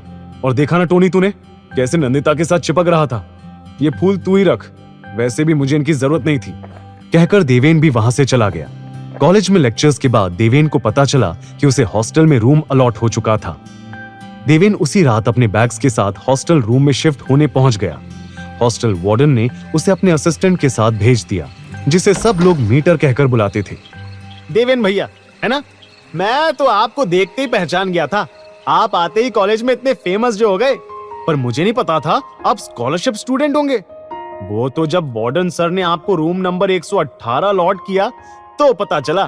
वो आप जिन तीनों के साथ रूम शेयर करने वाले हो, वो सब भी आपकी तरह गरीब घर से या मिडिल क्लास परिवार से हैं। मेरा मतलब स्कॉलरशिप स्टूडेंट्स हैं। सॉरी भैया, पर यहाँ ऐसे ही चलता है। वैसे देवेन भैया, आप यहाँ थोड़ा संभल कर रहना। यहाँ कॉलेज से भी बुरा हाल है, पर हाँ, किसी भी चीज की जरूरत हो तो इस मीटर को याद कर लेना। लो, बातों बातों में आपका रूम भी आ गया। मीटर के जाते ही देवेन ने उस रूम के बंद दरवाजे की तरफ देखा। उसके नॉक करने से पहले ही डोर ओपन हो गया। तभी देवेन का सामना एक जैसे दिखने वाले दो लोगों से हुआ। अरे देवेन भाई, हम आपका ही इंतजार कर रहे थे। मैं सोनू और मैं मोनू। आप आइए ना। कहते हुए उन जुड़वा भाइयों ने देवेन के हाथ से बैग लिए और मुस्कुराते हुए उसका वेलकम करने लगे। देवेन ऑकवर्ड स्माइल के साथ रूम में एंटर हुआ। रूम के दोनों साइड दो दो बेड के साथ 2 कबर्ड रखे गए थे। विंडो के पास एक स्टडी टेबल था, जहां एक लड़का चुपचाप पढ़ाई कर रहा था। अबे मयंक, कितना पढ़ेगा, देखना कौन आया है, मोनू बोला। और फिर उसने देवेन का सामान लेफ्ट हैंड साइड के कॉर्नर बेड पर रखकर कहा, देवेन भाई, ये वाला बेड आपका। हमने सब साफ कर दिया है। आपके सामान के लिए अलमारी में जगह भी खाली कर दी है। वैसे आप तो कॉलेज में आते ही छा गए भाई। क्या पीटा आपने उस रॉकी को, हमने देखा था, है ना सोनू? देवेन को अब पता चला था कि क्यों उसकी इतनी आव भगत हो रही थी। उसने उन्हें इग्नोर किया और सोने की कोशिश करने लगा। रात के करीब 2 बजे होंगे जब उसकी नींद खुली और वो कमरे से बाहर वॉशरूम यूज करने गया। हर फ्लोर पर एक कॉमन वॉशरूम बनाया गया था। देवेन वॉशरूम में एंटर होने ही लगा था कि तभी एक लड़के से टकरा गया। वो लड़का मयंक था, उसका रूममेट। आई एम सॉरी, वो मैंने ध्यान नहीं दिया। मयंक ने नजर चुराते हुए कहा। देवेन ने उसकी लाल आंखें और कांपते हुए हाथों को नोटिस कर लिया था। ये देख वो टेंस्ड होकर बोला, तुम ठीक हो ना? दूर रहो मुझसे, मैं ठीक हूं। कहते हुए मयंक वहां से चला गया, पर हड़बड़ाहट में उसकी जेब से जमीन पर एक ब्राउन पैकेट गिर गया था। देवेन ने माथे पर शिकन के साथ पैकेट उठाया। पैकेट से गिर रहे व्हाइट पाउडर को देवेन ने जैसे ही स्मेल किया, उसकी आंखें फटी की फटी रह गईं। ये तो कोकेन है। मीटर की वार्निंग और अब ये कोकेन का पैकेट। क्या देवेन अब भी ये सब इग्नोर कर सिर्फ अपने मिशन पर फोकस करेगा? क्या हैरी देवेन और नंदिता की दोस्ती में कांटा बनकर आया था? और क्या क्या देखने को मिलेगा देवेन को इस महादेवी कॉलेज और उसके हॉस्टल में? ये तो कोकेन है। देवेन ने शॉक्ड एक्सप्रेशन के साथ ये कहा ही था कि तभी किसी ने झटके से उसके हाथ से वो ब्राउन पैकेट छीन लिया। देवेन ने देखा तो वो मयंक ही था। उसे देखते ही देवेन ने टेंस्ड एक्सप्रेशन के साथ पूछा, ओ हेलो, तुम जानते भी हो इसमें क्या है? ये व्हाइट पाउडर ड्रग्स है, मालूम है मुझे। तू अपने काम से काम रख, समझा? मयंक बोला और वहां से जाने लगा। रुको, पहले बताओ ये पैकेट कहां से आया तुम्हारे पास? ये ड्रग्स किसने दिए? देवेन सवाल पूछता रहा, पर मयंक अपनी ही दुनिया में खोया उस ड्रग्स के पैकेट को सीने से लगाए हुए था, जैसे वो कोई कीमती चीज हो। देवेन उसके सामने आकर खड़ा हुआ और पूछा, मयंक नाम है ना तुम्हारा? बताओ ये ड्रग्स कहां से आए? तुम ये ड्रग्स किसी और को भी दे रहे हो? और कौन है तुम्हारे साथ? क्यों जवाब दूं तुझे? मेरा बाप लगता है क्या? हट सामने से। मयंक ने थोड़ी ऊंची आवाज में कहा और लड़खड़ाते कदमों के साथ पैकेट लेकर वहां से चला गया। देवेन ये सब टेंस्ड एक्सप्रेशन के साथ देख रहा था। इस कॉलेज में कुछ भी ठीक नहीं है। बहुत बड़ा ड्रग्स रैकेट चलाया जा रहा है। वो रीना और अब ये मयंक, ना जाने कितने और स्टूडेंट इस जहर को ले रहे हैं। मुझे शेखावत साहब को बताना। देवेन कहते कहते रुक गया। उसे पिछली बार की विजेंद्र की कही बात याद आ गई। सही तो कह रहे थे वो देवेन, तुझे इन सब बातों से क्या लेना देना? क्यों खुद को इस झंझट में फंसा रहा है? अपने मिशन पर फोकस कर बस। अगली सुबह कॉलेज जाने से पहले आज देवेन के कदम एक सरकारी हॉस्पिटल की तरफ मुड़ गए थे। वहां हॉस्पिटल में पर्चा बनाने के लिए लोगों की एक लंबी लाइन दिख रही थी। वहीं साथ ही दूसरी लाइन एक कमरे में जा रही थी, जहां डॉक्टर्स मरीजों का चेकअप कर रहे थे। देवेन ने पास से गुजर रहे कंपाउंडर से पूछा, एक्सक्यूज मी, ये जनरल वार्ड किस तरफ है? कॉरिडोर से सीधा जाकर बाई तरफ। कंपाउंडर के बताए डायरेक्शन को फॉलो करते हुए देवेन जनरल वार्ड में पहुंच गया। वहां एक वार्ड में 10-12 हॉस्पिटल बेड थे, सभी मरीजों से भरे हुए थे। देवेन ने इधर उधर नजर घुमाई, जैसे किसी को ढूंढ रहा हो, और फिर रूम के सबसे आखिरी बेड पर जाकर उसकी नजर रुक गई। वहां लेटा पेशेंट और उसके साथ बैठा आदमी, दोनों वही थे जिन्होंने उस रात नंदिता को किडनैप किया था। देवेन गुस्से में उनकी तरफ बढ़ने लगा। अब तक उन दोनों की नजर भी देवेन पर पड़ चुकी थी। देवेन के उनके पास पहुंचते ही साइड टूल पर बैठा आदमी देवेन के पैरों में गिर गया। देवेन हॉस्पिटल में कोई तमाशा नहीं चाहता था, इसलिए उसने सीधे पूछा, किसके कहने पर किया किडनैप? साहब वो आदमी बोल ही रहा था कि बेड पर लेटा आदमी उठने की कोशिश करते हुए बोला, ये तू क्या कर रहा है? भाई मार डालेगा हमें। ये सुनते ही देवेन ने उसके हाथ में लगी सिरिंज को दबा दिया और धीमी आवाज में कहा, और अगर नहीं बताया तो मैं ऐसा हाल करूंगा कि खुद मौत की भीख मांगोगे। देवेन का ये रूप देख बेड पर लेटे आदमी ने करहाती आवाज में सब उगल दिया, शरद शाह ब्रदर्स में छोटा भाई, उसी ने हमें नंदिता को किडनैप करने को कहा था। वो प्रोटेस्ट रुकवाना चाहता था, पर उसने ये भी कहा था कि नंदिता को कुछ मत करना, बस एक रात डराकर अगले दिन छोड़ देना। शरद शाह, अपनी इस हरकत का अंजाम तुझे भुगतना पड़ेगा। गुस्से में बड़बड़ाते हुए देवेन ने उसे छोड़ा और आखिरी वार्निंग देकर वहां से चला गया। अगले दिन क्लास ओवर होने के बाद टोनी और देवेन के रूममेट्स के बारे में बात करते हुए बाहर की तरफ जा रहे थे। तभी टोनी ने बताया, तुम्हारे रूममेट्स को मैं जानता हूँ, सोनू और मोनू, वो जुड़वा भाई हमेशा साथ ही रहते हैं, पर मयंक वो अकेला अकेला ही रहता है, किसी से बात करते देखा नहीं कभी उसे। अचानक से देवेन की नजर एक लड़की पर पड़ी जो दौड़ते हुए छत की तरफ चली गई थी। वो प्रिया थी ना? कहाँ? अरे कोई नहीं है ब्रो, कॉलेज की लास्ट बेल बजी नहीं कि सब भाग जाते हैं, तुझे वहम। अरे देवेन कहाँ जा रहा है भाई? टोनी बुलाता रहा, पर देवेन उसे अनसुना कर वहां से छत की तरफ भाग गया। टोनी ने भी कंफ्यूज्ड एक्सप्रेशन के साथ उसका पीछा किया। जैसे ही देवेन ने छत का दरवाजा खोला, उसकी आंखें फटी की फटी रह गईं। वहां प्रिया छत की रेलिंग पर खड़ी होकर कूदने की तैयारी में थी। प्रिया! देवेन चिल्लाते हुए आगे बढ़ा। उसके पीछे टोनी भी वहां आ गया था। उन दोनों को देखते ही प्रिया हड़बड़ा गई। देवेन, टोनी, तुम देखो देखो, मेरे पास मत आना, जाओ यहां से, मुझे अकेला छोड़ दो। पागल हो क्या? ये क्या कर रही हो? उतरो वहां से।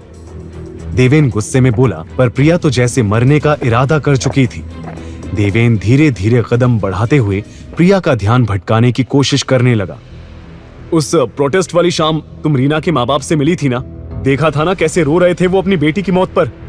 तो सोचो तुम्हारे माँ बाप पर क्या बीतेगी। इतनी खुदगर्ज कैसे बन सकती हो तुम प्रिया? अगर अपने पेरेंट्स की जरा भी फिक्र है तो नीचे आ जाओ। कम डाउन प्रिया। प्रिया सोच में दिख रही थी।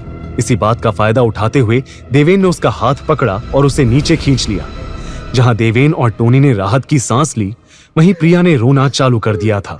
कुछ सेकंड के बाद देवेन ने इरिटेट होते हुए पूछा, अब ये गंगा जमुना बहाना बंद करो और बताओ ये बेवकूफी क्यों कर रही थी? प्रिया ने कुछ जवाब नहीं दिया, बस अपने मोबाइल पर एक वीडियो प्ले कर उनकी तरफ बढ़ा दिया। वो वीडियो गर्ल्स वॉशरूम में शूट किया गया था, जब प्रिया वहां मौजूद थी। देवेन और टोनी ने एकदम से मुंह फेर लिया। तभी टोनी ने गुस्से में पूछा, ये वीडियो, ये किसने, कहां से आई ये वीडियो प्रिया?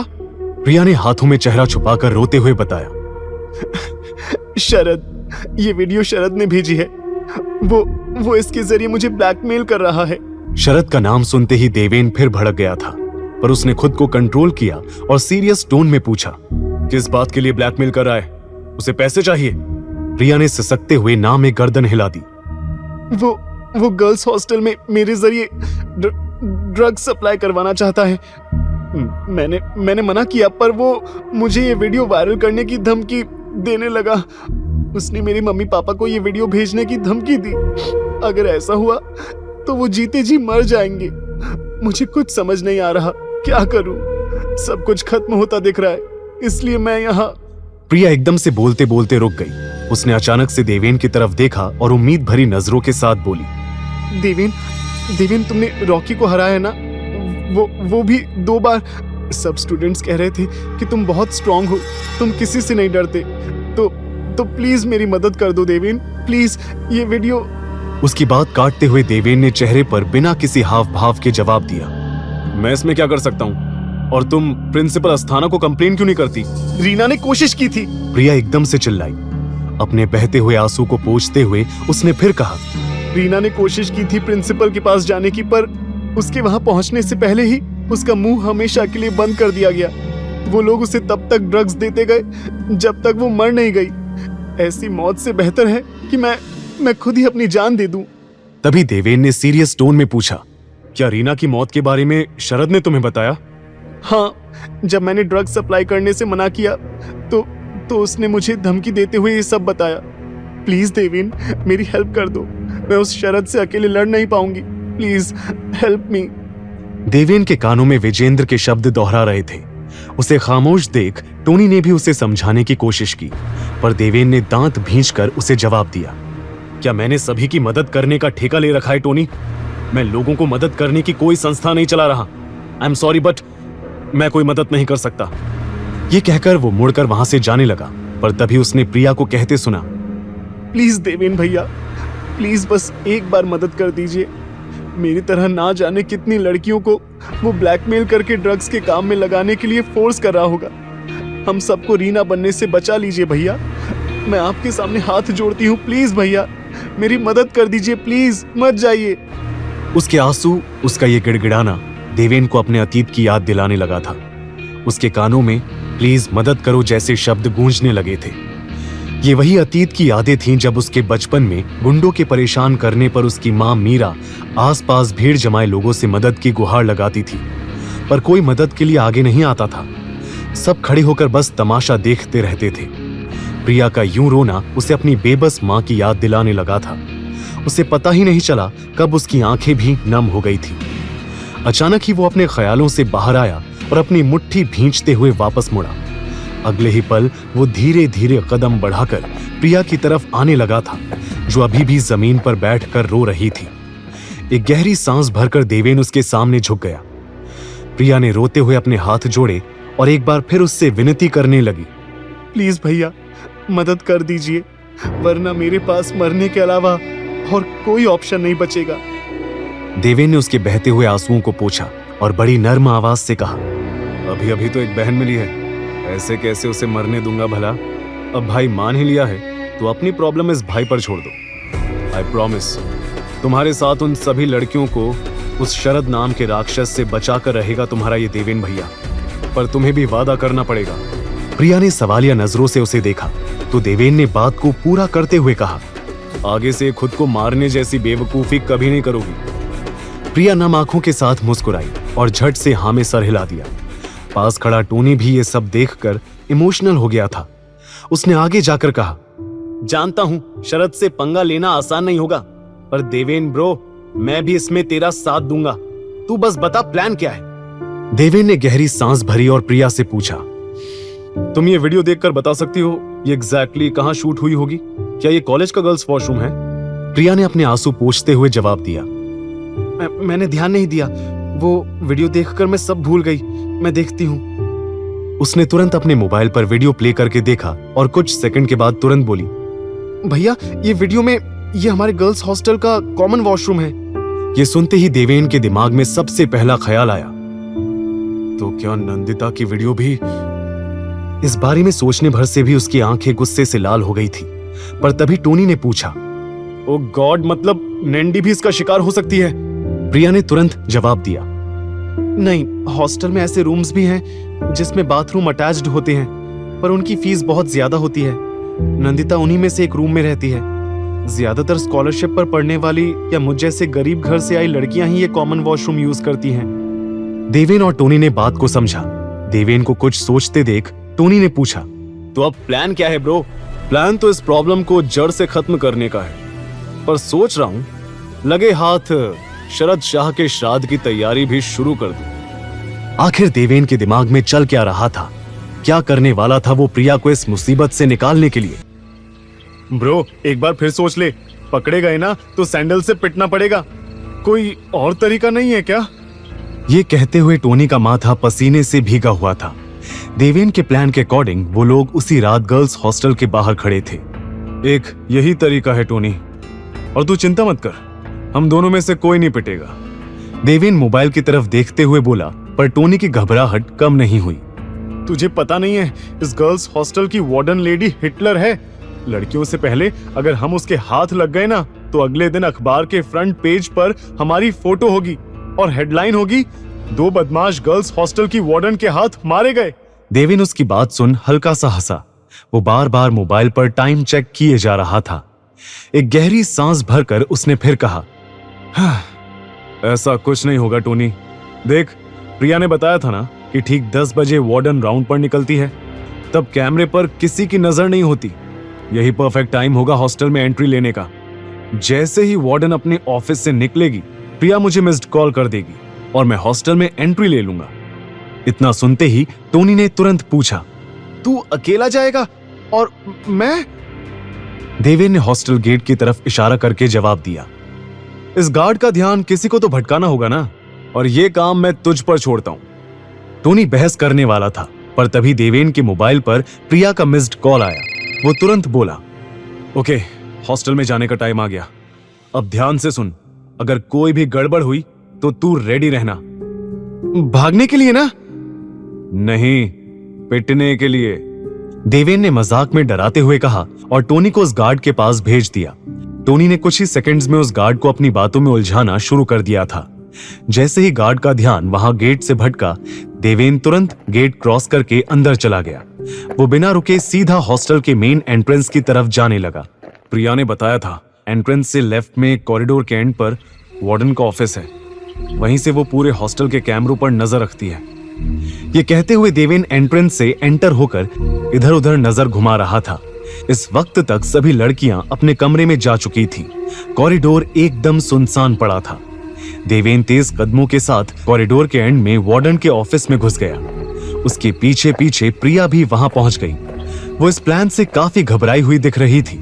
देवेन भैया, मुझे बहुत डर लग रहा है। अगर कुछ गड़बड़ हो गई तो वार्डन मुझे हॉस्टल से निकाल देगी और वो कॉलेज में भी कंप्लेन कर देगी। मेरा करियर खत्म हो जाएगा। देवेन ने उसके गाल पर हाथ रख उसे समझाया। ऐसा कुछ नहीं होगा प्रिया, मुझ पर भरोसा रखो, मैं तुम पर कोई मुसीबत नहीं आने दूंगा। अभी फिलहाल जिस काम के लिए आए हैं वो करते हैं। देखें तो जरा, तुम्हारी लेडी हिटलर इस शरत के साथ मिली हुई है या नहीं। देवेन ये कहते हुए वहां टेबल पर रखे कंप्यूटर के पास गया। इसी कंप्यूटर पर पूरे हॉस्टल में लगे कैमरे की फुटेज दिखाई देती है ना? हाँ भैया, पर मुझे इसका पासवर्ड नहीं पता। उसकी चिंता तुम मत करो। इतना कहकर देवेन मुस्कुराया और उसने तुरंत कीबोर्ड पर अपनी उंगलियों से ऐसा जादू किया कि कुछ ही सेकंड्स में पासवर्ड अनलॉक हो गया। ये सब देख प्रिया की आंखें हैरानी से बड़ी हो गई। आप तो आर्ट स्टूडेंट हो ना भैया, आपने ये सब इतनी आसानी से कैसे किया?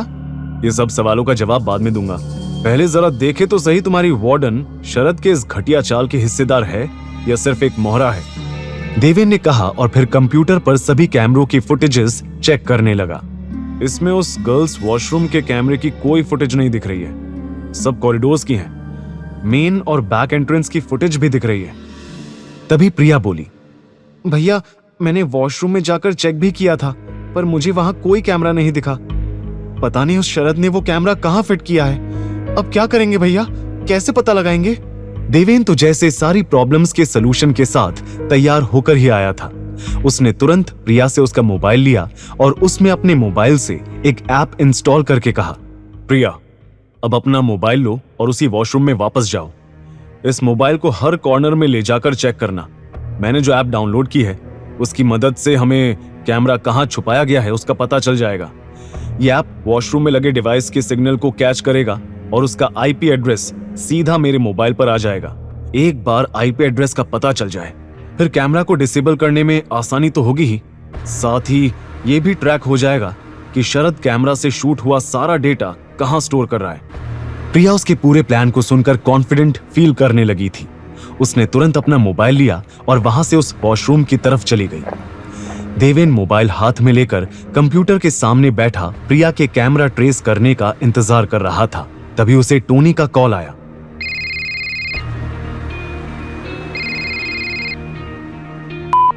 ब्रो, मुझे गार्ड से कब तक बात करते रहना होगा? ये तो अपनी बेटी की शादी मुझसे तय करने की बात कर रहा है। अगर तू जल्दी नहीं आया तो यहाँ मैं बलि चढ़ जाऊंगा। देवेन हल्का सा हंसा और बोला, डोंट वरी, काम ऑलमोस्ट होने वाला है। तभी एकदम से उसने किसी की आवाज सुनी। देवेन? अपना नाम सुनते ही देवेन की नजरें तुरंत दरवाजे की तरफ गई और उसकी आंखें फटी की फटी रह गई, क्योंकि वहां उसके सामने नंदिता खड़ी थी। वो गुस्से और शॉक्ड एक्सप्रेशन के साथ देवेन के पास आई और उसने सवालों की बौछार शुरू कर दी। देवेन, तुम यहाँ क्या कर रहे हो? ये गर्ल्स हॉस्टल है, जानती हो ना? इतनी रात को यहाँ आए कैसे तुम? और ये वार्डन के ऑफिस में क्या कर रहे हो? ये कंप्यूटर पर कैमरास की फुटेजेस चलते देख नंदिता उसे गलत समझ बैठी। तुम लड़कियों पर नजर रख रहे हो? छी, मुझे लगा तुम्हें बस मारपीट का शौक है, पर तुम ये घटिया काम भी। मैं अभी वार्डन को सब बताती हूँ, सबको बुलाती हूँ। तुम्हें तो सजा मिलनी ही चाहिए। कोई है यहाँ? कोई? नंदिता चिल्लाते हुए वहां से जाने लगी थी, पर तभी देवेन ने उसकी कमर पर हाथ रखकर उसे अपनी तरफ खींचा और झट से उसके मुंह पर अपना हाथ रख दिया। नंदिता पहली बार देवेन के इतने करीब आई थी। देवेन ने जैसे ही उसे छुआ, उसके बदन में बिजली सी दौड़ गई। उसकी आंखें देवेन की आंखों से टकराई और वो एक पल को जैसे उनमें खो गई। लेकिन अगले ही पल वो होश में आई और देवेन को धक्का देकर दूर करते हुए बोली, इतनी रात को गर्ल्स हॉस्टल में क्या कर रहे हो? वार्डन के ऑफिस में क्यों आए हो? और सच बोलना, वरना मैं चिल्लाकर सभी को जमा कर दूंगी। देवेन के कुछ कहने से पहले ही उसके मोबाइल पर अचानक से प्रिया का कॉल आने लगा। ये देख उसने तुरंत कॉल पिक किया और स्पीकर पर रख दिया। हेलो भैया, यहाँ वॉशरूम में छिपा कैमरा मिल गया है, उसका सिग्नल दिख रहा है। अब मुझे क्या करना है? वेरी गुड प्रिया, अब तुम बिल्कुल चिंता मत करो। मेरे पास उसका आईपी एड्रेस आ गया होगा। मैं उस कैमरे को अभी डिसेबल करता हूँ और बाकी सब भी हैंडल करता हूँ। तुम बस अब अपने रूम में जाओ, वरना किसी को शक हो सकता है। दूसरी तरफ से प्रिया आवाज में राहत की झलक के साथ बोली, थैंक यू भैया, आप नहीं जानते आपकी वजह से कितनी लड़कियों की जिंदगी बर्बाद होने से बच जाएगी। थैंक यू, और प्लीज आप भी संभल कर जाइएगा। अब तक नंदिता के चेहरे पर गुस्से की जगह कंफ्यूजन ने ले ली थी। कॉल कट होते ही देवेन ने सीरियस टोन में उसे सब बताया। प्रिया की मदद कर रहा था। उस शरद ने गर्ल्स वॉशरूम में कैमरा लगाया था, जिसके जरिए वो प्रिया को ब्लैकमेल कर रहा था, यहाँ हॉस्टल में ड्रग्स सप्लाई करने के लिए, समझी? जब देखो मुझे क्रिमिनल का खिताब दे देती हो। नंदिता कुछ बोलना चाह रही थी, पर उसके मुंह से शब्द बाहर नहीं आ पा रहे थे। देवेन ने विनिंग स्माइल के साथ कहा, क्या हुआ? समझ नहीं आ रहा क्या बोलूं? मैडम, आप सॉरी बोलने से शुरुआत क्यों नहीं करती? नंदिता जो थोड़ी देर पहले सॉरी बोलने ही वाली थी, वो उसके एटीट्यूड को देख चिढ़ गई। सॉरी? गलती तुम्हारी है जो मुझे गलत वक्त पर गलत जगह मिल जाते हो। अब गलत फहमी नहीं होगी तो क्या होगा? अब खड़े क्या हो? चलो, जिस काम के लिए आए हो वो करो। कहते हुए वो कंप्यूटर की तरफ चली गई। उसे एम्बैरेस्ड देख देवेन दबी मुस्कान के साथ पीछे पीछे आया। उसने तुरंत अपने मोबाइल को कंप्यूटर से कनेक्ट किया और कैमरे के आईपी एड्रेस को ट्रैक करने लगा। नंदिता दरवाजे की तरफ नजर गड़ाई थी। देवेन, जल्दी करो, 10:15 हो गए हैं। वार्डन के वापस आने का टाइम हो गया है। ये कंप्यूटर थोड़ा स्लो चल रहा है। मुझे जानना है कि शरद सब डेटा एग्जैक्टली कहां स्टोर कर रहा है। इसके लिए थोड़ा तो वेट करना पड़ेगा। देवेन कीबोर्ड पर लगातार टाइप कर रहा था। ये देख नंदिता बोली, तुम्हें ये सब टेक्निकल नॉलेज भी है? इंप्रेसिव। देवेन ने टेढ़ी मुस्कान के साथ जवाब दिया, मेरे टैलेंट की लिस्ट बहुत लंबी है नंदिता जी। नंदिता आर्ग्यू करने वाली थी, तभी उन्हें कॉरिडोर से एक औरत की बुलंद आवाज सुनाई पड़ी। हाँ, कुछ लड़कियां बाहर गई हैं और अभी तक वापस नहीं आई हैं। आने दो उन्हें, सजा जरूर दूंगी। वीकेंड है तो क्या लेट नाइट पार्टीज करेंगी? रूल्स नाम की चीज भी कुछ होती है। 10 बजे के बाद कोई लड़की कमरे के बाहर नहीं होनी चाहिए, पर कुछ लड़कियां सुनती ही नहीं है। यह आवाज सुनते ही नंदिता के हाथ पैर फूलने लगे। मर गए देवेन, वार्डन आ रही है, जल्दी करो। अपने साथ मुझे भी मरवाने का प्लान है क्या? देवेन ने चिढ़ाते हुए जवाब दिया, देखो, मैंने तुम्हें मुसीबत में फंसने का न्योता नहीं दिया था। तुम खुद ही यहाँ चलकर आई थी। और अचानक से देवेन को कंप्यूटर पर डेटा स्टोरेज लोकेशन का पता चल गया। डन, लोकेशन मिल गई और कैमरा भी डिसेबल हो गया है। तभी दोनों ने दरवाजा खुलने की आवाज सुनी। नंदिता ने देवेन को वहां पास रखे काउच के पीछे छिपने का इशारा कर दिया। उसके छिपते ही ऑफिस का डोर ओपन हो गया। वहां 40-45 साल की हट्टी कट्टी औरत खड़ी थी। नंदिता, तुम इस वक्त यहाँ क्या कर रही हो? टाइम देखा है? 10:17 हो गए हैं। रूल्स भूल गई हो क्या? नंदिता हड़बड़ाते हुए बोली, नो मैम, एक्चुअली वो मुझे आपसे मिलना था, इसलिए यहाँ ऑफिस में आ गई। मुझसे मिलना था? वो भी इतनी रात को? सुबह नहीं मिल सकती थी? वार्डन की स्ट्रिक्ट टोन से नंदिता घबरा गई। एक्चुअली मैम, वो मेरे कमरे की ट्यूबलाइट वो फ्लिकर कर रही है, उसे ठीक करवाना है। ठीक है, मैं कल देखती हूँ। Now go back to your room. Nandita couch की तरफ देख रही थी जहां देवेन छिपा हुआ था। वो यही सोच रही थी कि उसे बाहर कैसे निकाले। तभी उसने एकदम से कहा, मैम, आपके पास सिरदर्द के लिए कोई मेडिसिन होगी? वो मेरे पास खत्म हो गई है और बाकी लड़कियों को इस वक्त परेशान करना सही नहीं होगा। वार्डन ने गहरी सांस भरी और वहां टेबल के पीछे रखे कैबिनेट की तरफ मुड़ गई। मौका देख नंदिता ने तुरंत देवेन को इशारा किया और वो ऑफिस से बाहर आ गया। नंदिता ने राहत की सांस भरी और फिर झूठी मुस्कुराहट के साथ वार्डन से मेडिसिन ली और वहां से चली गई। बाहर आते ही उसे देवेन कुछ ही दूरी पर खड़ा मिला। देवेन, तुम अभी तक गई नहीं? तुम्हारे लिए इतना झूठ बोला और तुम जाओ यहां से। ओ हेलो, मुझे भी कोई शौक नहीं है यहाँ रुकने का। भगवान ने आंखें दी हैं तो उनका इस्तेमाल करो और आसपास नजर घुमाओ। वो देखो, ये मेन रास्ता है बाहर जाने का और यहाँ पर कैमरा लगा है। उधर वार्डन कंप्यूटर के सामने जमकर फुटेज देख रही होगी। बाहर निकलने का कोई और तरीका सोचना होगा। देवेन और नंदिता दोनों परेशान एक्सप्रेशन के साथ इस मुसीबत का हल सोच रहे थे, पर तभी उन्हें मेन एंट्रेंस से कुछ लड़कियों की आवाज सुनाई दी।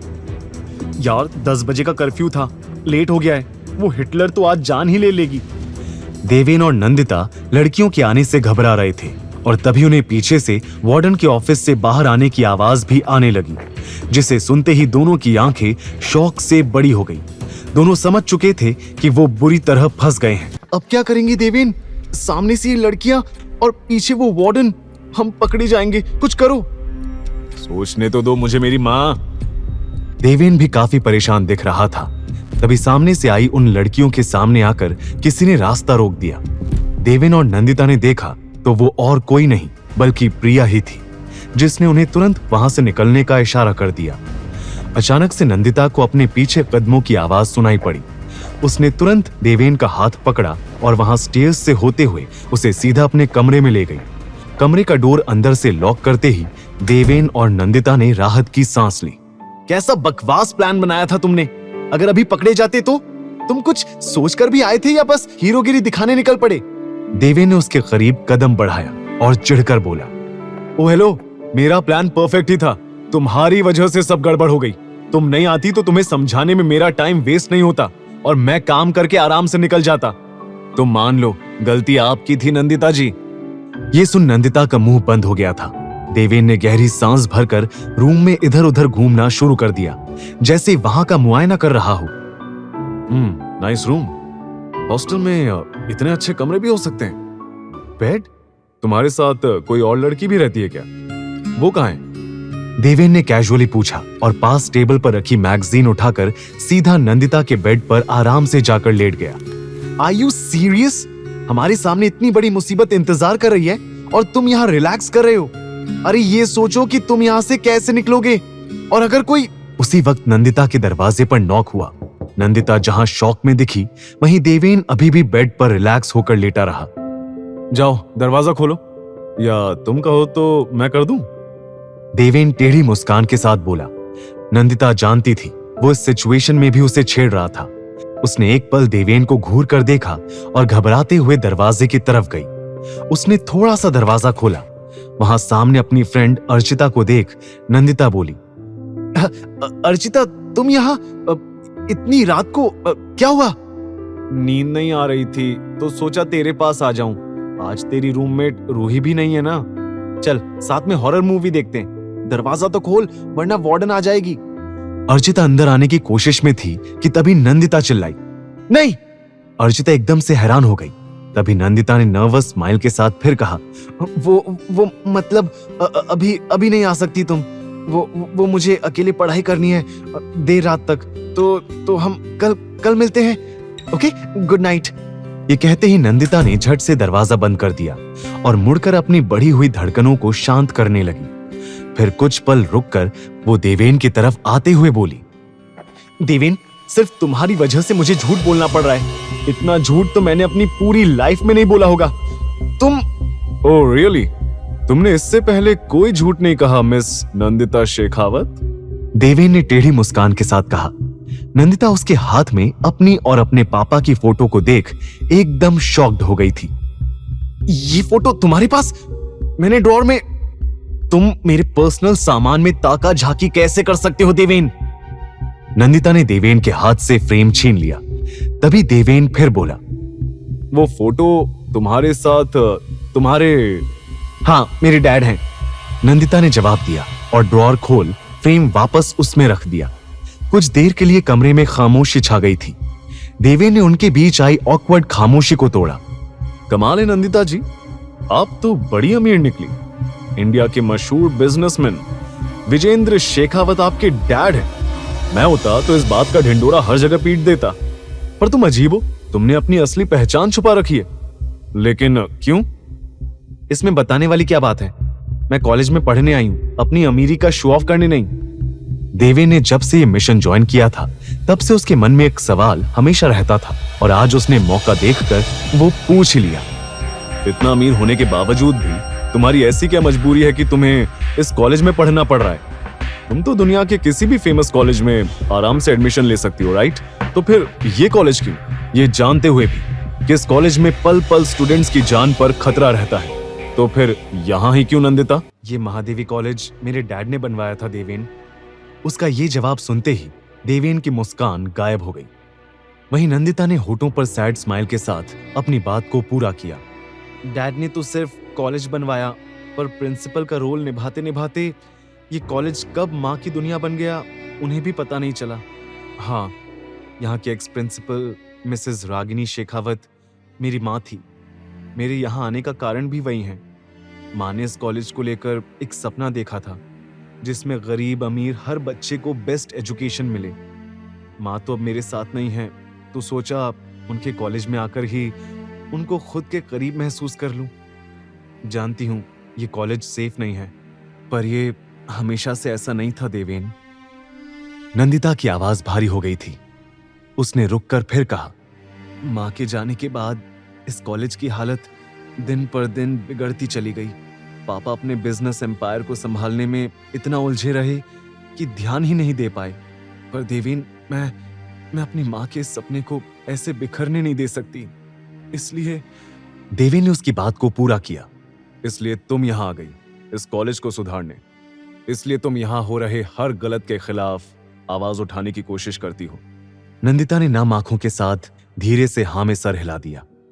उसके आंसू देख ना जाने क्यों देवेन के सीने में चुभन सी उठी, पर इस फीलिंग को इग्नोर करते हुए उसने गहरी सांस भरकर फिर पूछा, तुम्हारी माँ रागिनी जी, वो कब उनकी डेथ कैसे हुई? ये सवाल सुनते ही नंदिता का चेहरा एकदम सफेद पड़ गया था। वो नजरें चुराने लगी। उसने झट से अपने बहते आंसू पोंछे और बोली, अभी ये सब बातें करने का टाइम नहीं है देवेन। तुम्हें वो प्रिया की प्रॉब्लम सॉल्व करनी है ना? वो जो तुम लोकेशन की बात कर रहे थे, वो कहाँ की है? देवेन समझ रहा था कि नंदिता टॉपिक चेंज कर रही थी, पर उसके दिमाग में सवाल अटक चुका था। ऐसा क्या हुआ था रागिनी जी के साथ जो नंदिता उनके बारे में बात करने से कतरा रही थी? पर फिलहाल इस बात को दबाते हुए उसने कहा कि कहते ही देवेन तुरंत बोला, हाँ अभी जा, 1 मिनट। हम? हाँ? हम नहीं मैडम, सिर्फ मैं जाऊंगा। क्यों? मैं भी चलूंगी तुम्हारे साथ, मुझे भी इस प्लान का हिस्सा बनना है। देवेन ने तुरंत मना कर दिया, पर मुझे नहीं बनाना है, क्योंकि तुम जहां भी जाती हो मेरे लिए मुसीबत खड़ी करती हो, इसलिए तुम यहीं रहोगी, समझी? देवेन, मैं तुम्हारे साथ चल रही हूं, एंड दैट्स फाइनल। नंदिता जिद पर अड़ी रही, पर देवेन भी कम नहीं था। उसने एरोगेंट स्माइल पास करते हुए कहा, और जैसे तुम्हारे कहने से मैं मान जाऊंगा, नो चांस। नंदिता ने उसे घूर कर देखा, पर फिर अचानक से उसके होंठों पर टेढ़ी मुस्कान दिखाई दी। वो धीरे धीरे उसके करीब आई और कॉन्फिडेंट टोन में बोली, शायद आप भूल रहे हैं देवेन जी, आप देर रात गर्ल्स हॉस्टल में बिना परमिशन के घुसे हैं। और इतना ही नहीं, आप एक लड़की के कमरे में हैं। अगर मैंने अभी चिल्लाकर सबको बुला लिया और आप पर जबरदस्ती कमरे में आने का, स्टॉकिंग का इल्जाम लगा दिया तो जानते हैं ना क्या होगा। देवेन उसकी बातों से डरा या घबराया नहीं था, पर नंदिता का ये रूप देखकर वो सरप्राइज दिख रहा था। तो अब आप मुझे ब्लैकमेल करेंगी मिस शेखावत? देवेन ने दबी मुस्कान के साथ पूछा, तो नंदिता भी अकड़ से बोली, तुमने भी तो मेरी दोस्ती पाने के लिए ऐसा ही कुछ किया था, अब तुमसे ही सीखा है। तो बताओ, सभी लड़कियों से पिटना है या मुझे अपने प्लान में इंक्लूड करना है? Choice is yours. देवेन समझ गया था कि नंदिता मानने वाली नहीं थी। फाइन, तुम भी आ सकती हो। ये कहते हुए वो कमरे की बालकनी की तरफ चला गया। नंदिता काफी खुश दिखी, पर उसकी यह खुशी ज्यादा देर नहीं टिकी। चलो, ये तो अच्छा है नंदिता कि तुम्हारा कमरा फर्स्ट फ्लोर पर है, यहां से जाना इजी रहेगा। नंदिता शॉक्ड एक्सप्रेशन के साथ बालकनी में आकर बोली, व्हाट? हम बालकनी से जाने वाले हैं? यहां से नीचे कूदना पड़ेगा? नहीं नहीं, कूदना क्यों है, मैं तो सुपरमैन हूं, तुम्हें उड़ाकर ले जाऊंगा। देवेन का ये जवाब सुन नंदिता कुछ नहीं बोली। वो बालकनी से नीचे देखती रही। तभी देवेन ने कमरे में कबर्ड से बेडशीट और दुपट्टा ढूंढना शुरू कर दिया। ओ मैडम, प्लान में इंक्लूड होने का शौक है ना, तो जरा यहाँ आकर थोड़ा काम भी कर लो। ये कपड़ों की एक रस्सी तैयार करते हैं, यहाँ बालकनी की रेलिंग से बांधकर हम आराम से नीचे पहुंच जाएंगे, ज्यादा ऊंचाई नहीं है। नंदिता ने घबराते हुए देवेन की रस्सी बनाने में मदद की। करीब 5 से 10 मिनट बाद दोनों बालकनी के पास खड़े थे। देवेन ने रेलिंग से कपड़ों से बनी उस रस्सी के एक सिरे को बांधा और बाकी को नीचे की तरफ गिरा दिया। पहले मैं जाता हूँ, फिर तुम आ जाना, ओके?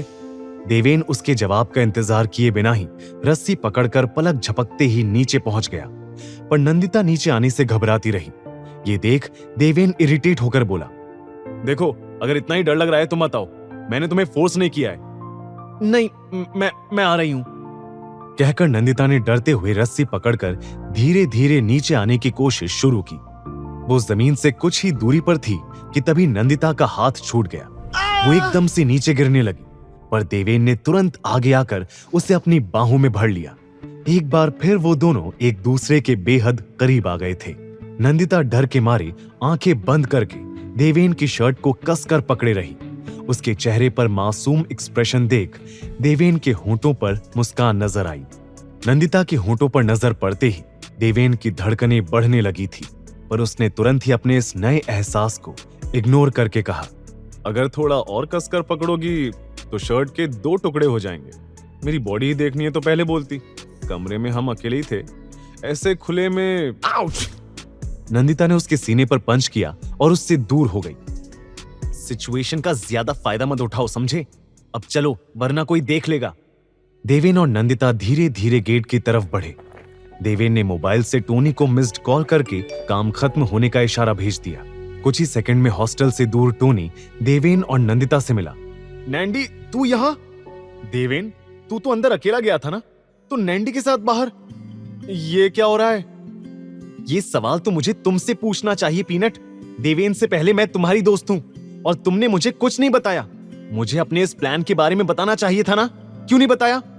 नंदिता टोनी पर बरस पड़ी, पर देवेन उसे डिफेंड करते हुए बोला, इसे डर था कहीं तुम फिर से न्याय की देवी का रूप ना धारण कर लो। और फिर शरारत भरी मुस्कान के साथ वहां से आगे बढ़ गया। नंदिता बहस करने वाली थी, पर टोनी ने उसे रोका और दोनों चुपचाप उसे फॉलो करने लगे। अब क्या करेंगे गाइस? ये अपने देवेन ब्रो से पूछो पीनट। परफेक्ट प्लान बनाकर आए हैं ना, कुछ सोचा होगा इन्होंने ऐसी सिचुएशन में क्या करना है, राइट देवेन? देवेन, नंदिता और टोनी सुल्तानपुर में बने शाह फार्म हाउस से कुछ मीटर की ही दूरी पर खड़े थे। वहां पहुंचते ही उन तीनों को फार्म हाउस की लाइटिंग और दूर तक सुनाई दे रहे लाउड म्यूजिक से अंदर चल रही पार्टी का पता चल गया था।